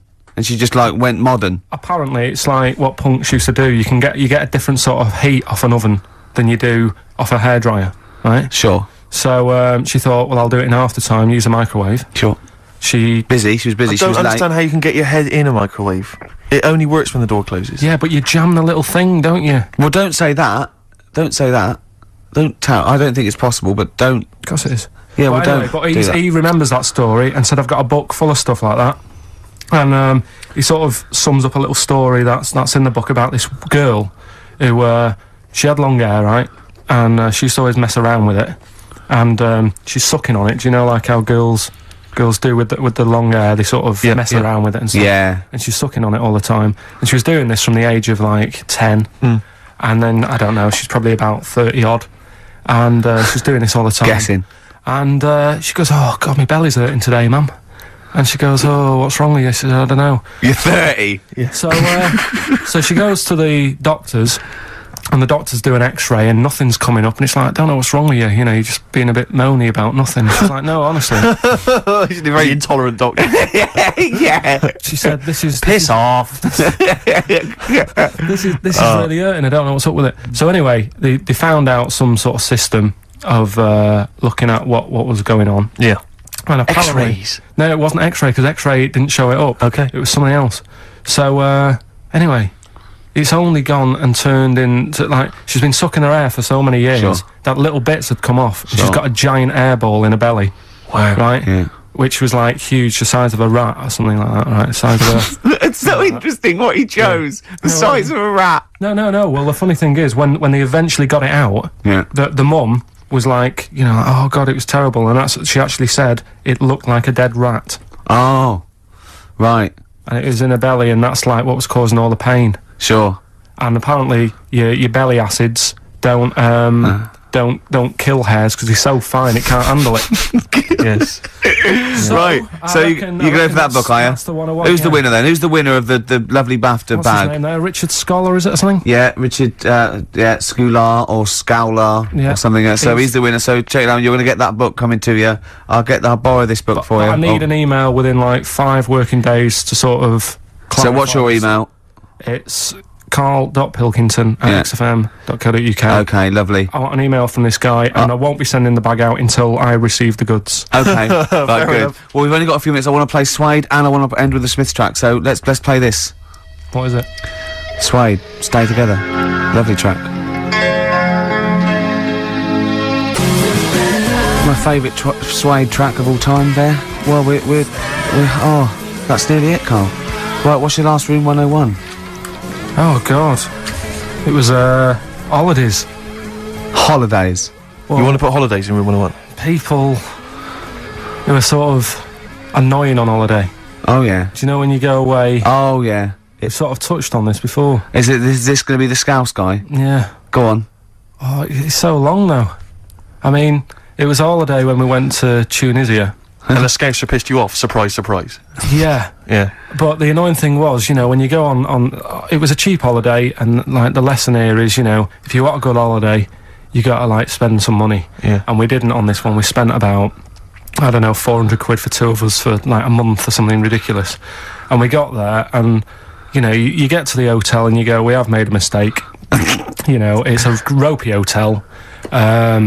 You know, you can tell like the blinds and stuff as you walk in, they're all dirty and stuff. You think, well, let's make the most of it. You know, let's not get down about it. It's a holiday. It's for a rest. And you try and make the most of it. And we had to meet. You know, like you have one of those things where you get to your destination and the rep says, "Right, you know, go and unpack your bags and that. Go and sort yourself out in the room. And tomorrow morning we'll meet up at 10 o'clock. And I'll go through, you know, the best sort of place to go for camel rides and, you know, the best deals I can get you. That sort of thing." Can anyone here walk like an Egyptian? So she says, "Right, tomorrow morning, meet 10 o'clock in the discotheque." So we get up and we have breakfast, and it wasn't a good breakfast. The kitchen was, like, bit horrible. The food wasn't good. And it was run by sort of midgets.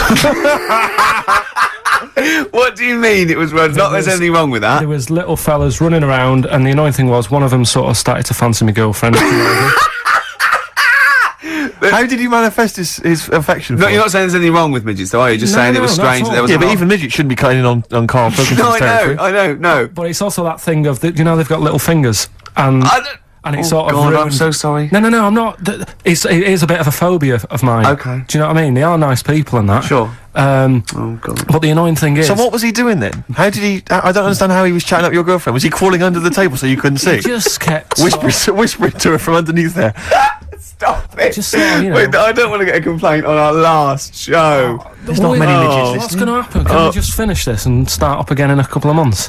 Oh, yeah. So if you want to know more about the midget theme restaurants, then we'll talk you in 3 months. Yeah. It's just. It's just. No, that's fair enough. Actually, Oh you're yeah, absolutely no, right, sorry Karl. about That's your this. producer's Listen, head on. we'll see you in about a really. It's been a pleasure, truly, and thank you for everyone that wrote letters. Have you really? I've got you both a present. Right? Oh. I got Ricky. Do you know, like we've done fables and stuff. Right? Yeah. This is like Mr. Ben. Oh. This is brilliant. Yeah. Right, and it's like little fables that Mr. Ben goes on. Oh, fantastic. So I want you to learn something from that for when you come back. Okay, brilliant. That's lovely, I'll tell you Karl. one of the stories I read this morning. It's brilliant. In fact, when you've done with it, give it me. Yeah. Because I haven't finished reading that. Okay, thank you, Karl. And for Steve, a little chat-up lines. A little book of chat-up lines. That's fantastic. That's great, Karl. Well, we'll see you in 3 months. But carry on emailing Karl. Cherish Karl Pilkington. He sits in a little room by himself, so keep him in touch. And we'll see you in August. We're going to leave you with something that we all love. This is There Is a Light That Never Goes Out by the Smiths. Very apt, I think. Goodbye. See you later. Take me out tonight. That's Feeder and Come Back Around. It's a new leaf, Steve. I'm going to do properly now. I'm not going to be slovenly. I'm sitting up straight, you see. Yep. And it's going to be a proper DJing, because I think... Coming up soon, some great tracks, including a new one from Abs and an old one from Snow. Informer. You don't be down if it's me eka boom, a licky boom boom down. I'm joking, of course. We've got some fantastic tracks, Good some stuff, great yeah. chat, and we've got Karl with Some me, great Steve. chat. Steve, I'm Ricky Gervais on XFM 104.9. There he is indeed, with him, Steve Merchant. And Karl Pilkington, of course. Say hello, Karl. All right. Yeah, nice. And you say you read... The beginning of a radio show is very much your wares, your shop window, laying out your stall. I don't think you could choose a better track than The Only Ones, Another Girl on the Planet. I'd love to hear it. Another planet. One of my favourite intros, that. Amazing. Oh, that was dangerous, because I once heard on Capital Radio, this has got to be the greatest rock intro of all time. And they played Money for Nothing by Dire Straits. Brilliant. Yeah, I can just imagine them putting their head down. I remember a friend of mine when I was at school, he just bought a car, and he took me outside to show off the stereo system, Money for Nothing. Really? He just played that. I'd never heard the song before. Just played that for its entire 4 or 5 minute duration. It is a to good show song off for the sound system. Yeah, it's a good song for showing off intros and sound systems. Exactly. Yeah. You said you were driving along earlier. You saw someone. Are you? Yeah, it was one of those zooped up sort of sporty saloons. Nice. You know, the big back like a Mondale or something. Big, and it was blaring out. And the bloke in it was sort of like, I could tell he was 24, but already going bald. Yeah. From like obviously his estate agency job. Not too Yeah. But he's made a bit of money, and the stereo system was ridiculous. I mean, so loud, and it was going through Covent Garden. He was playing Snow in Informer. Do people remember Informer by Snow? It was a big tune in my I don't youth. know. It's great. Yeah, I always enjoy it. Can I bring but, that in next week? Can we play no, Snow next week? Well, you can play a tiny little bit. Tiny little bit of Snow. Yeah, Informer. a Do you remember tiny- Snow, Karl? Yeah, You loved it. Yeah, big tune. Yeah, loved it. Oh, Yeah, did you? big tune from yeah. the 90s. Happy song, isn't it? Rick, you were Yeah. saying that you've turned over a new leaf. Yeah. Is that in all aspects of your life, or is that just in your broadcasting career? Because the reason I bring that up is because, do you want to describe what you were eating just now when we came in? Because Well, you're a 40-year-old man. no, You've put on a listen. little bit of weight, so presumably you're watching what you eat. Well, no, but it sounded exotic. I went Can into I- a go cafe on. and they didn't have a cheese sandwich. Right. And Can I describe what it looked like to me? Right, it looked to me like a big slab of cheese. You've just got them to just cut off a big block of cheese, like the size of a CD case.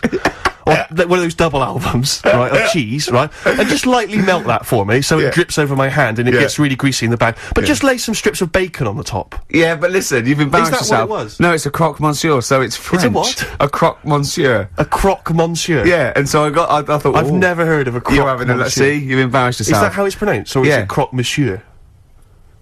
Oh! Hey? You didn't expect me to be bringing out the French. Eh? Tu aimes la musique pop? Oui, je t'aime la musique pop. Le plume de ma tante. Où est le syndicat d'initiative? That means my aunt's pen. So, what was it then? It was a croque Yeah, monsieur, and it was just too greasy. It was just too, and it was all wobbly. I like toast, like it to be crisp. Sure. It's the thing with like, what? This is rubbish. Play Coldplay. Out the frying pan. Yeah. Coldplay. It's alright, isn't it? Yeah, it's not bad, yeah. Yeah, Not bad. nice little track. Well, Steve, we've been away now for what, 12, 13, 14 weeks? Is that really? Yeah. Wow. I've been looking forward to coming back. It's great to be back. Yeah, yeah. And, Yeah, we've had some laughs, some tears in the interim, I imagine. Yeah. We've had a few ups and downs. Obviously been working on the TV show, The Office, BAFTA winning. Coming soon, BBC Two. But Rick, I just need to mention something quickly to you. When did I last see you? I saw you yesterday, didn't I? Yeah. Because we went up to Edinburgh yesterday. We were very nicely invited to go and talk at the Edinburgh International Television Festival. It was quite a big deal. We went up there and we were interviewed. And Ricky chose to go on the train because it takes like 4 hours. Is it 4.5 hours or something on the train? But it's quite leisurely. It's quite sort of gentlemanly thing to do. I opted to go for the plane option and fly up there. More modern. Exactly, and they bankrolled that, they paid for it all, and that was all not very nice. And as I recall, when I last saw you, we got a cab, didn't we? And you asked if you could get the cab to drop you off at the train station. And then it took me on to the airport. Did I... Now, that was before... the last time I saw you was before I got to the airport and missed my flight, wasn't it?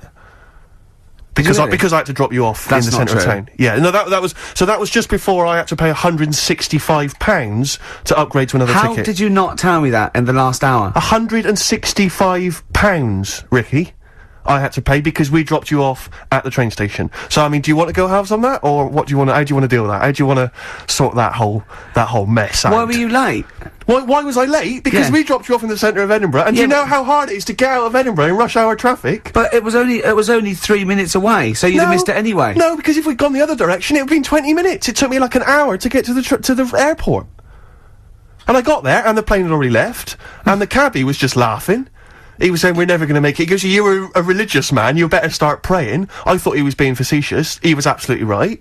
£165. But hold on, why didn't he tell you that when he picked up at 4:15?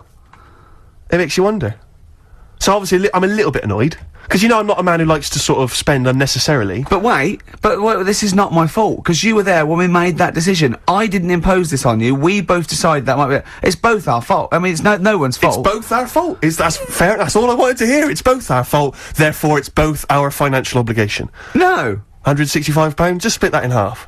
Write a cheque, Rick. Write a cheque. It's fine. I trust you. You know. Phone in. I think everyone. This is. You're clearly irresponsible. No, of course I'm not. If you share a cab and then one person's lucky enough to not be late and one person is unlucky enough, and that's what it is, bad luck. I don't think you share the obligation. It's a moral dilemma, this, isn't it? But it's more than that, though, isn't it? Because let's be honest. What?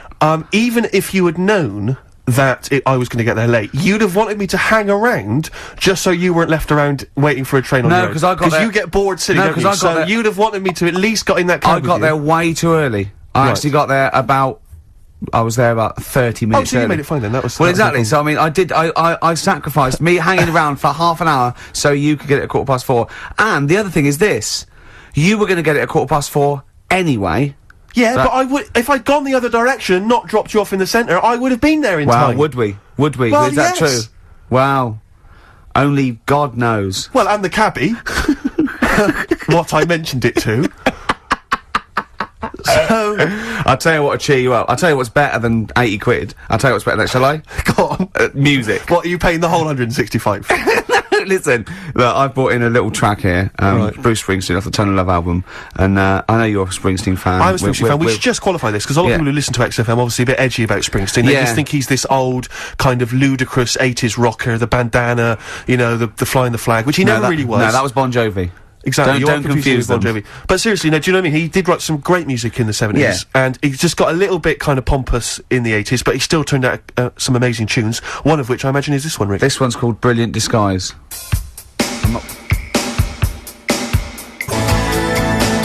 Bit of Springsteen there, Brilliant Disguise on XFM 104.9. I think that's soothed you a little bit. That's not really taking the blood off. I just remembered something as well. 80 quid, Rick, 80 quid. You know what? We finished the talk at about sort of 3, and we had a couple of hours to kill before we got the about that half 2, wasn't it? We had a couple of hours before we got the taxi, and we were eating in this cafe, and Steve said, "How long's your train journey?" I said, 4.5 hours. He went, "So what time you get?" I said, "I'll get in about 10. He went, 6:30, me. And he's quite smug, and I went, "Yeah," I said, "It is quite a long time." I just started to sort of relax and over. He went, "Yeah," I said, "But," he said, "I think I'm come off better here, because usually you've organised all this stuff." He said, "But I think you've chosen wrong here." I said, "I think you're right."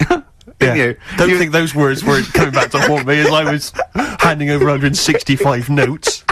All I was thinking was, Ricky's going to be loving it. In first class, drinking John Smith's and listening to Mercedes Walkman. Yeah, but I handed over my initial card. She said 165 quid then. I went, fine. I handed over the card. It was a Switch card. She said, we don't take Switch. Don't they? I was thinking, what am I going to do then? I don't know what I'm going to do. I don't know where I'm going to get the money from. What did you do in the end then? Well, luckily I had another card. Oh, right. And she managed to accept that one. But I don't know what I'd have done then. I don't genuinely You don't didn't know what tell I'd me have you done. had another card. Yeah, I got 2 cards. Have you? Oh, yeah. Sure. Yeah. yeah. And, Oh, that is depressing. I was so depressed because I just kept thinking about what I'd said to you. I've won this time because normally I'm always like legging it for tubes, or I'm just, do you know, where I get stuck in the rain, or And something. I've I just never organised seem a to be able to driver or organise travel. something. Because when you get me a job, I said, well, it's up to you. It's up to you. You know what I mean? Every man for themselves. But this time it was 4.5 hours, and I was just 40 minutes on the plane. There'd have been no problem. Yeah. Unbelievable. I'm so livid. Do you know, I got off because I was not very well either. I'm a bit ill at the moment. I got off the plane, and I thought, well, I could get a cab from the airport all the way back home, but, you know, I've already been stung for 165 quid. Got the tube. Took me forever. Really? I'm not going to lie to you. It took me forever.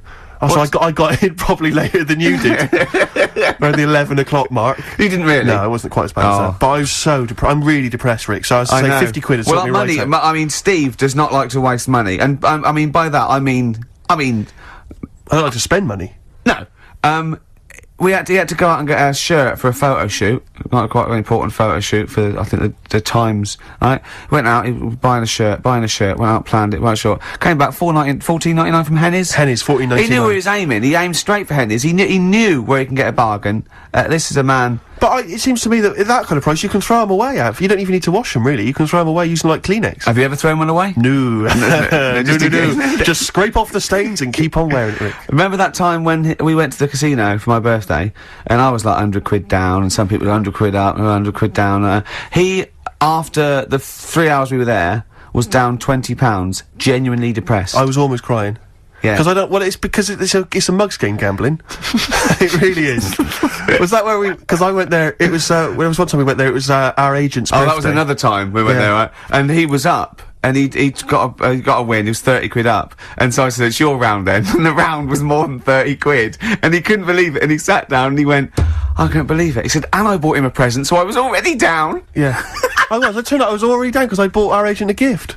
I didn't see him buy a round. And you know that thing where you're buying a round of drinks for people you don't even know? So it's like, what's the story there? Why am I suddenly bankrolling you drinks? It's like, I don't know you people. I'm not going to get any kind of... I'm not going to see you again to sort of reap the benefits at a later point. Because he came in with his most of you are married or engaged, so I'm not even going to pull from it. It's a waste of time. It was like, just pure generosity. It was something like from Swingers, because he came into the cocktail bar holding 3 chips up worth £10 each and went, hello, like that. Yeah, I was £30 up. That's a lot of money, Rick. You know, Karl, you know that. 30 quid. You don't want to sniff at that. Oh, what song should we play? We've got lots of songs in. So Bit of Incubus. Just to make me more depressed.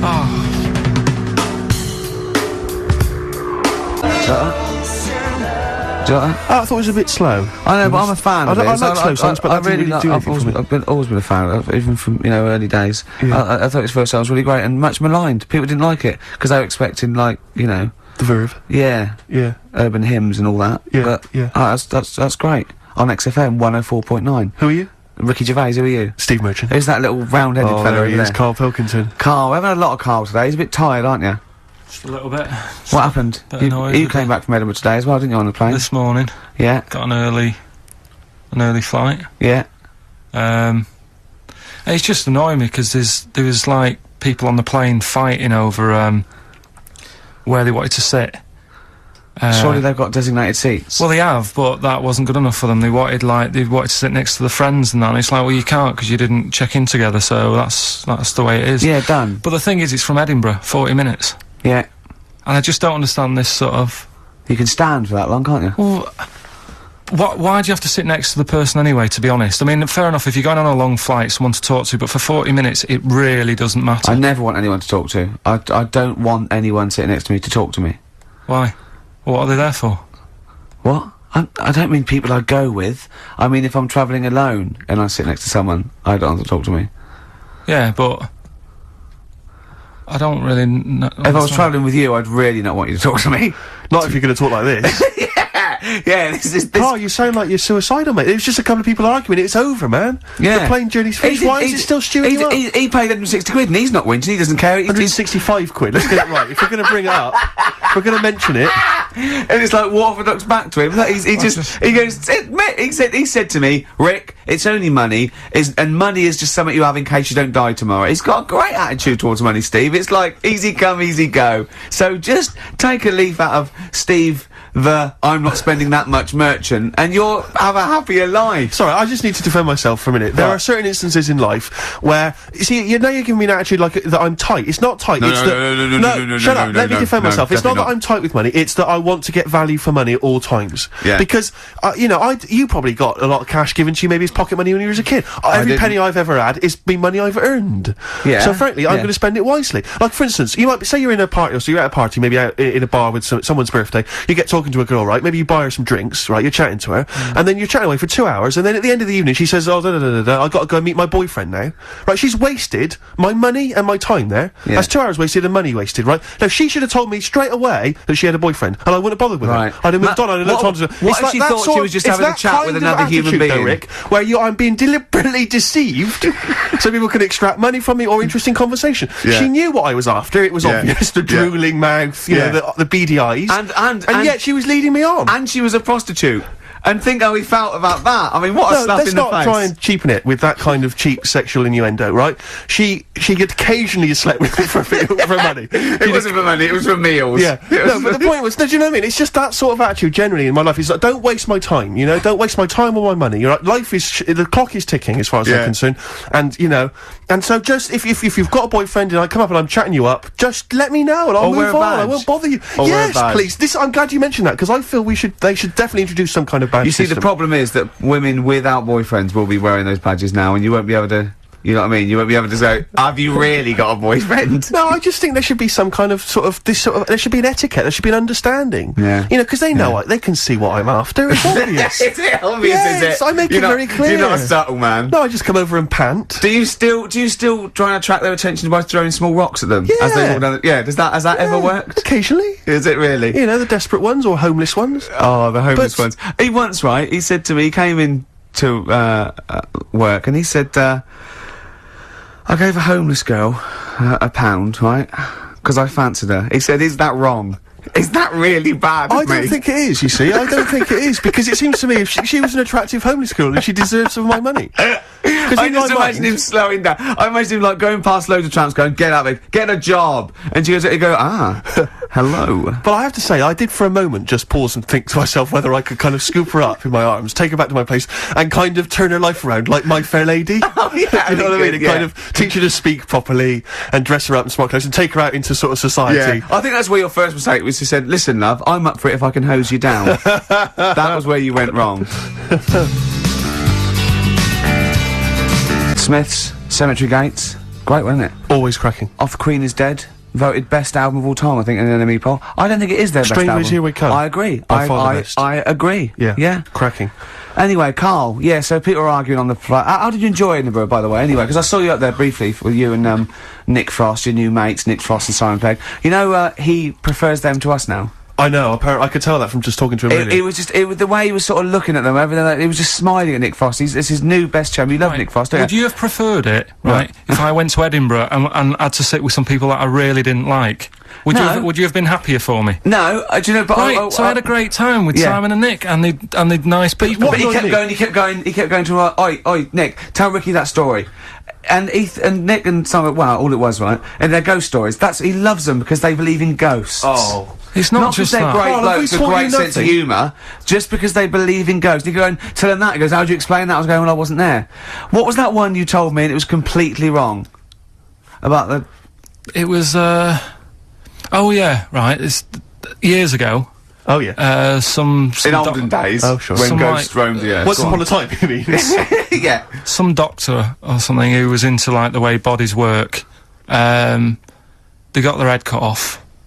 Who did? The doctor? Yeah, he was doing a bit of an experiment. And he cut his own head off? Yeah. Okay. And it was about, he said, when my head's in the basket, I'm gonna blink my eyes. Right. Okay, sorry, hang on, let him finish. And, So the doctor has chopped his own head off, and he's told everyone, I'm going to blink my eyes to prove that he's in the basket, and he goes like, right, I'm going to blink my eyes about, as many times as I can. So quick, count them. And they count, and he got to like 15 before he died. Now this is how Karl told me that. Till Nick Frost explained that, Karl told he said, right, well, a bloke, right, he had his head cut off, and when his head was in the basket, he went, count how many times I can blink. And I went, well, that's rubbish. He went, no. And Nick went, well, no, he actually said, when my head's in the basket. He went, and Karl went, all right. I said, Karl, do you know the subtle difference? Do you see the subtle difference? I have to say, though, guys, I still don't really understand what went on there. You've both lost me. The story is that a bloke who'd been found doing, You mean that Karl just explained it and that was a clear version? Because I still don't know what you're talking about, Karl. Well, this bloke had his head cut off for experiments against God. He was a doctor in the, in olden times. Yeah. And when they cut his head off... Why did they cut his head off? Because it was... he was executed. Crimes against... Exactly, he was executed, yeah. And, he said to his assistant, when my head's in the basket, I'm gonna blink, count how many times I blink and write it down as an experiment, right? Karl told it to me, like, his head was cut off and he went in the basket, and when his head was in the basket, he looked up and said, count how many times I blink. Yeah. I love that. I love the difference in that story. Yeah. Both rubbish, but, one's possible and one isn't. You believe anything that you're told, except when we tell you the truth. Right, here's one. Christ. Ghosts and that we got talking about. Sure. And Nick said, right, he said, you'll like this one. He said, my auntie was having loads of problems. Why are you whispering? It's not illegal to talk about ghosts on the radio. No, but It's hearing this. So the auntie's in the house and that, and furniture's moving about all the time. Oh, God.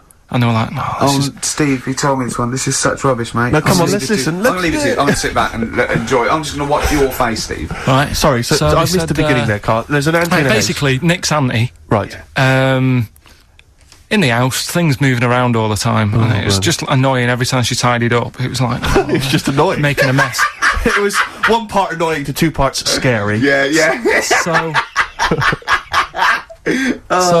stuff was moving around all the time, and they said, right, we need an housekeeper. Rather than having the house a mess, until we sort this out. Stop it! I've got the vicar coming round. Stop moving stuff around. Oh, yeah, go on. They said That shouldn't be in the pants drawer. let's put all the furniture in one room, right? So just have one room that's a mess, and have all the others empty. Because I love the poltergeist can't really... it can move wardrobes around, but it can't open the door to put it in another room. Yeah. Poltergeist going, oh, I'm just making this room messy. I wish someone would open the door so I could... Go on. Yeah, but... So all this stuff's in this room. So they moved all their furniture into one room? They put, like, the drawers in there and everything, and it was really uncomfortable, because they were all, like, on top of each other. They sat in the room with all the stuff? Yeah, they had to, because that's where the three-piece suite was. Okay. Oh, God. Right? All right. Oh, God. So they sat there, like, all crumpled up and that, but nothing can move because it's so tight. I think things were trying to move, but everything was so tight. It's They just like, foxed that poltergeist. So anyway, one night they sat there, like, sort of a bit awkward watching the telly and that, and you hear some banging in the next room. So she goes, oh, God, what's that? Oh, he hadn't moved in, had he, the ghost? So, to some of the empty rooms. So there's this He's moved some friends and family in. There's this banging about going on. No, so she gets up, right? Yeah.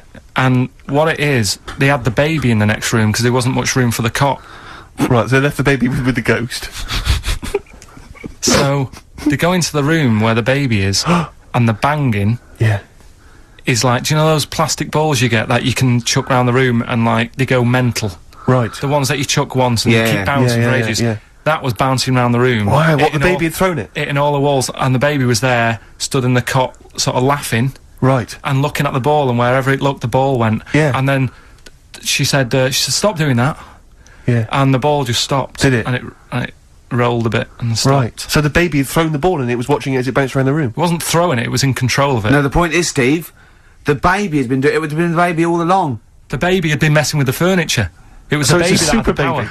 Yeah, it's a baby that had the power. Special baby. It's a baby that had the power. It's What a baby that had the power. What- the power what's the power? of telekinesis. Right. They were then trying to convince me that telekinesis was not like all the other stuff that I didn't believe in, but that was a science. Right. Telekinesis was possible. Yes. Yeah, it's not like ghosts and demons and all that sort of... Telekinesis is different. Yeah, That's yeah. a science. But Nick's auntie saw it, and I love the fact that you're telling me that someone else's auntie saw it. So I should be satisfied with that. Yeah. I should be satisfied with that. I mean... no. So does she still live in one room with all her possessions? No, I think The baby grew out of it, apparently. it grew The up. baby grew out of it. So it doesn't use its telekinesis powers No. anymore? Well, no, it's No. like in Carrie, innit? She was upset for a bit, and then she got over it. Okay, I'm just gonna say one thing, Karl. That was a film. Do you want to play a record or? Get free. Alright, on XFM 104.9. Can I just tell you a story that Karl told me a couple of weeks ago? Is this another ghost story? Another Yeah, spooky it is, story? yeah. I called him out. I was, what are you doing? He said, I've just been reading ghost stories again. He said, you don't believe in them, but how do you explain this? Right, I went, go on. He said, I'll tell you as he told me it. He went, bloke, right, just sitting at home, doing, watching telly with his cat. And, the phone rings, and it's a bloke going, is that fire, in your oven okay now? 'Cause your wife called. And he went, Karl went, well, 1, there was no fire in the oven. 2, he wasn't married. I went, right. Go on, he went, well. Then, right, there was a knock at the door, and there was 2 sort of people in sort of white coats, and they came and said, we've come about that fire. Your wife called us. He went, 1, there isn't a fire in my oven, and 2, I'm not even married. Right? And he said, they saw the cat, and they looked at the cat. It looks a bit weird, the cat came out, nothing. And he said, and then he went back, sat down, phone rings, and they said, did they sort out the fire in the oven that your wife told us about? Oh. He went, 1, there is no fire in my oven.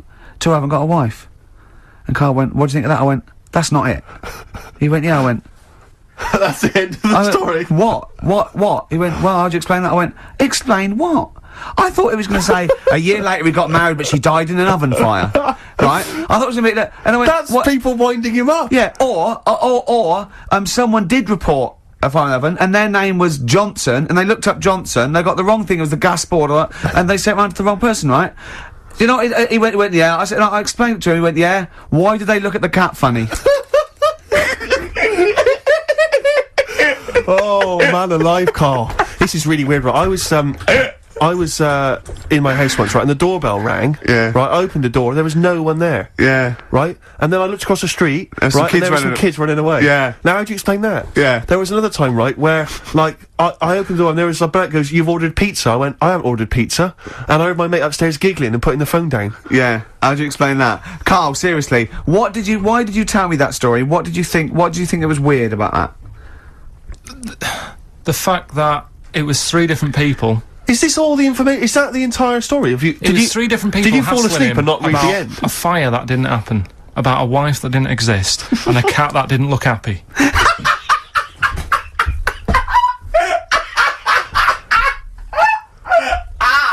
Oh, I'm gonna have a heart attack, Karl. What? I mean, why did they look at the cat funny? Because cats don't like spirits, do they? What? The other blokes were ghosts? Yeah. Yeah, that's it. So these are kind of beetle about type ghosts. These are ghosts who walk the earth as the undead, just winding people up slightly. That's lovely. That is lovely. seriously, and a cat Karl- that did not look happy. But seriously, why would ghosts wander around just like winding people up? Oh. Maybe something did happen there years ago. Some fire, some woman might have died in a house of a fire or something. Yeah. And it sort of all happened again. Bit of a, Yeah, it's certainly a mystery. I mean, if you don't It is a mystery. I mean, I can't.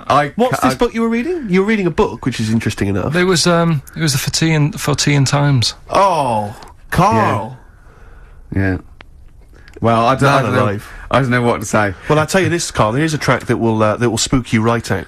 This is Warren Zevon from what was it, like about 1979, early 80s? Oh, great track. Werewolves of London. Play this, Karl, but don't be scared. From 1978, Karl, Werewolves of London by Warren Zevon. Are you a fan of that? It's alright, that. Great track, isn't it? Fans of Warren Zevon, maybe if you to know he's got a new album out as we speak. Although, if you're a fan, you probably know that already. Yeah. If you aren't a People fan, who hate him would Yeah, be interested in wouldn't be- knowing yeah.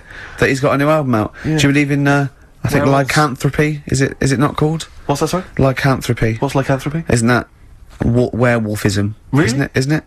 Do you believe in that, Karl? They've found stuff, haven't they? They've found kids walking about who are all hairy because they've sort of grew up with wolves and that. Yeah. So No, you see, two things there. You cannot take on acquired characteristics genetically. So, if you grew up with wolves, it wouldn't suddenly make you hairy.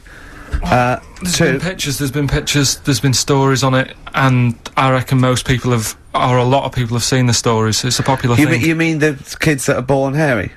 No, there's kids who've been born hairy, right? Yeah, that's it.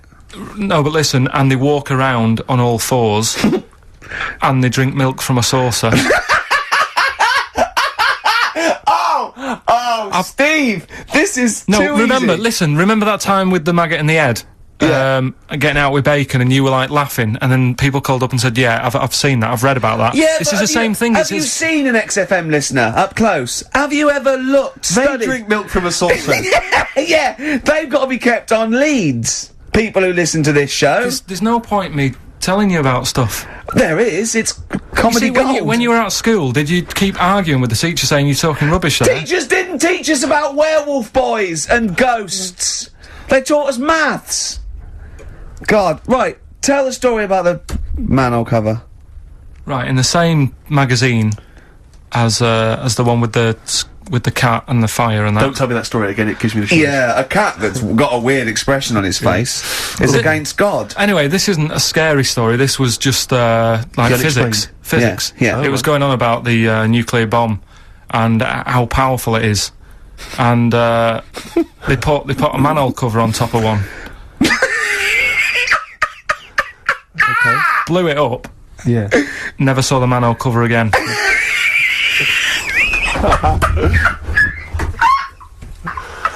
Man alive, Karl.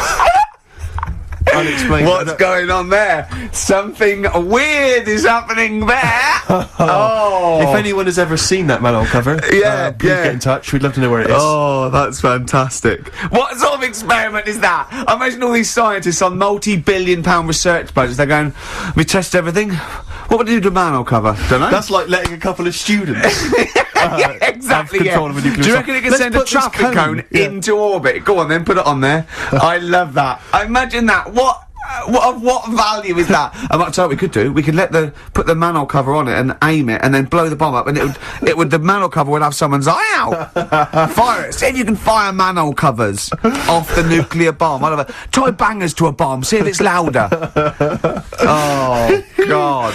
Okay, listen, Karl, play another track, and then afterwards, can we probe your views on the week's news? If you want. We'll do a bit of a white van Karl session.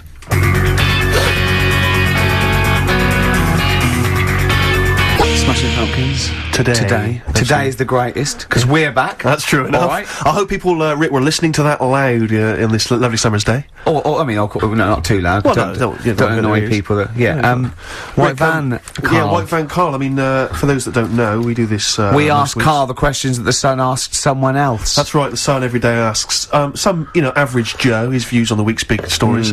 Karl, let me ask you now. What do you make of Prince Harry smoking openly at a polo club? Are you aware of this story?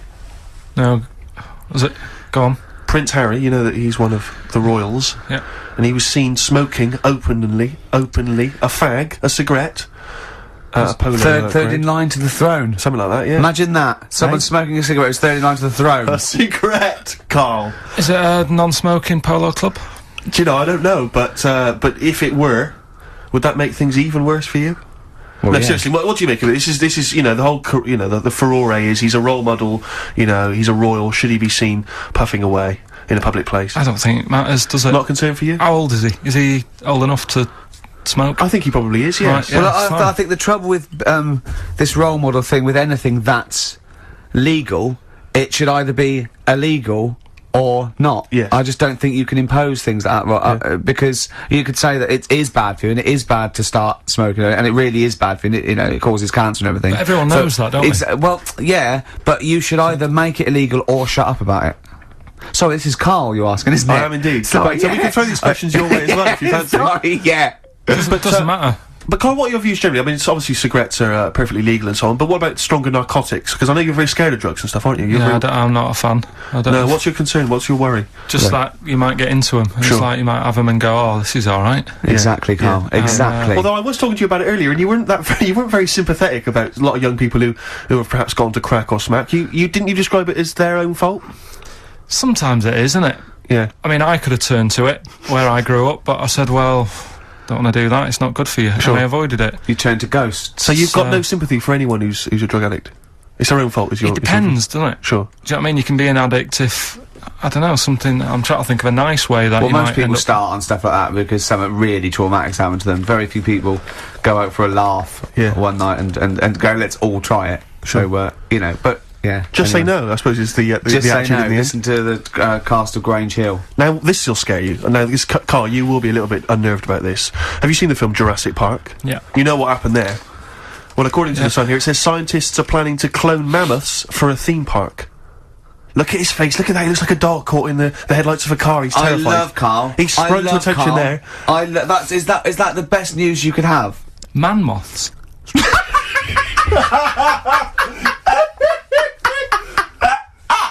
Right. Yeah, man moths. I Man love moths. the fact that that's why he was so excited that they bred a man moth. What is this? Yeah, it's a human being that hides in your wardrobe and eats the entire jacket in a day.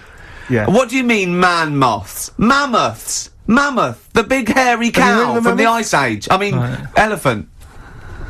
You're not so excited about that, then? You can take or leave bringing back mammoths to life, but a man moth... A man moth is a different matter. Oh, if we'd have never brought that up, he'd have gone and told someone now. Yeah. You know, they've bred an half man, half moth. This and is that's what how, we This is how mean. things start. This is what we mean when you hear don't- these ghost Are you stories. slightly deaf? Is that it? When you hear these stories, you're slightly deaf. And his head was in the basket, and he went, "Count how many times I blink." Is it? Karl, is English your first language? Are you actually foreign? Is that the thing?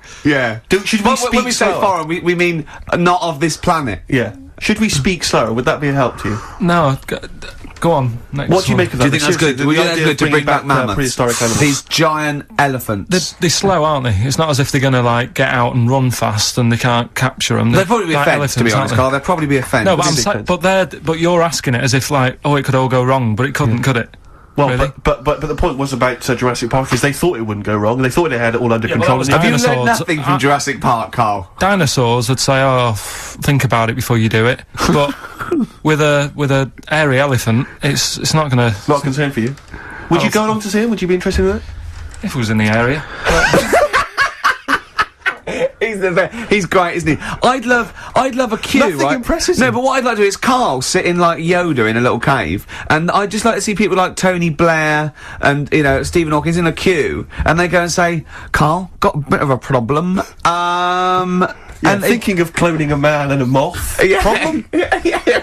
Not an issue. No, if I'm in the area, I might cruise around and have a look at it. Otherwise, just don't send it near my clothes. Oh, that's fantastic. So it's just for a second. As the words "man moth" came into your head, how excited were you? I mean, were you both terrified and excited? For the moment when you thought that they'd cloned a man and a moth. I pictured, What kind of face did he have? Did he have the moth's head, or was it a man's head? just a little man head. Right. What was his face? What did it look like? He just was like a bit shocked. Perplexed. Yeah. Yeah, So it was like he'd been grafted onto the body of a moth without his consent. And when he was asleep, lad. Yeah, he'd woken up. he just went in to have a goiter removed, Yeah. and they said, "We've He replaced woke your up with goiter with the body of a giant moth." Yeah. Is that all right, Mr. Jenkins? So he had the head of a little. Was it a little boy or a man? little man, Right. Okay. and he's just bumping into a lamp. He's just bumping into a van. If you went into hospital and they'd done something, what's the worst thing they could do, right? What would you rather have done, right? You wake up and you've got lobster claws for hands. Right. You wake up and you've got duck's feet. Or you wake up and you've got one horn coming out of your head. The worst thing, Yeah. probably the horn coming out of my head. Why? Get in the way. That'd be useful, wouldn't it, in fights and stuff? And for like parties, people would play Well, I suppose quoits. the lobster claws would also be quite handy there. Definitely.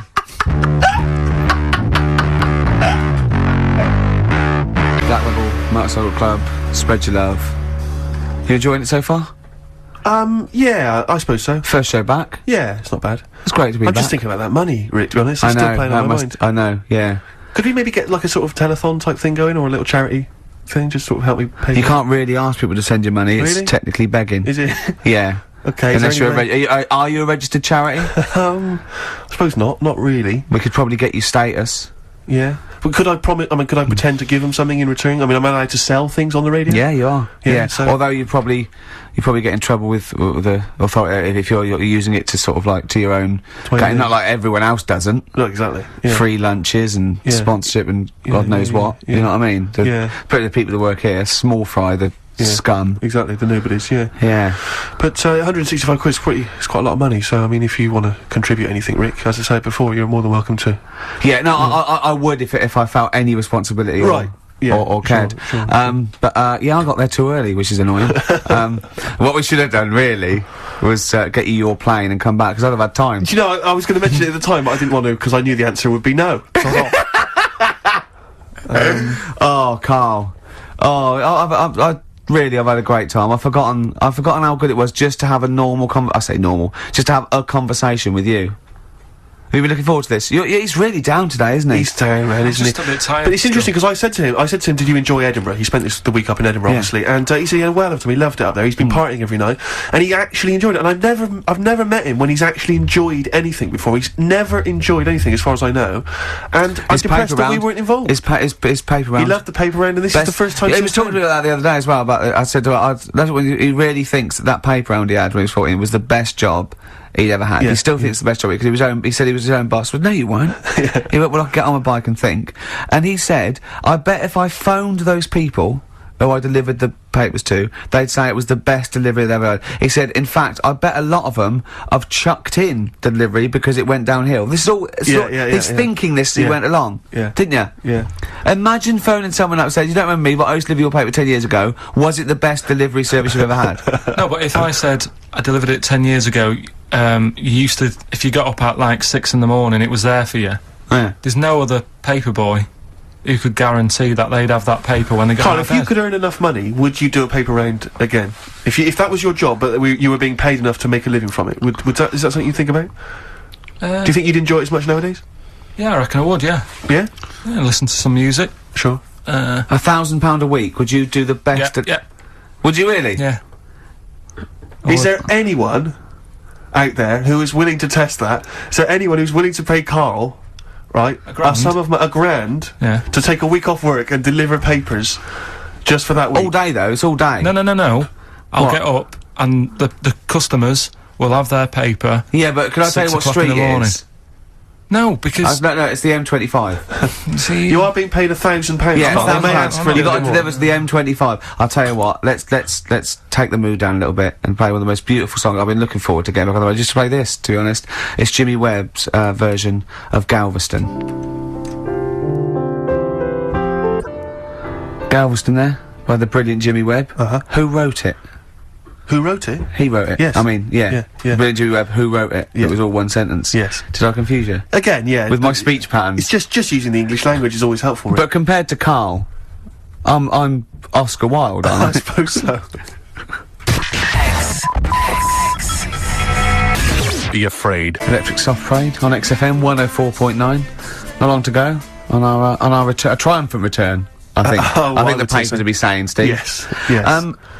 Karl, I've met Karl a couple of times in our sabbatical, and he said to me once. He said, oysters. So I said, have you ever tried oysters? I don't like them. And I went, he said, oh, it's just a thing about swallowing them whole, you know. He went, well, the reason you have to do that is just they're fatally poisonous. And if you bite into them, they kill you. And I went, well, of course they don't. He went, yeah. I went, well, of course they wouldn't. What if you chewed on what's out? He said, no. I said, well, so you swallow them whole and they're not poisonous. He went, yeah, see. He said, when you swallow heroin in a Johnny, he says, that doesn't kill you, does it? That was it. Oh. And then, about a week later, he went, I was wrong about them.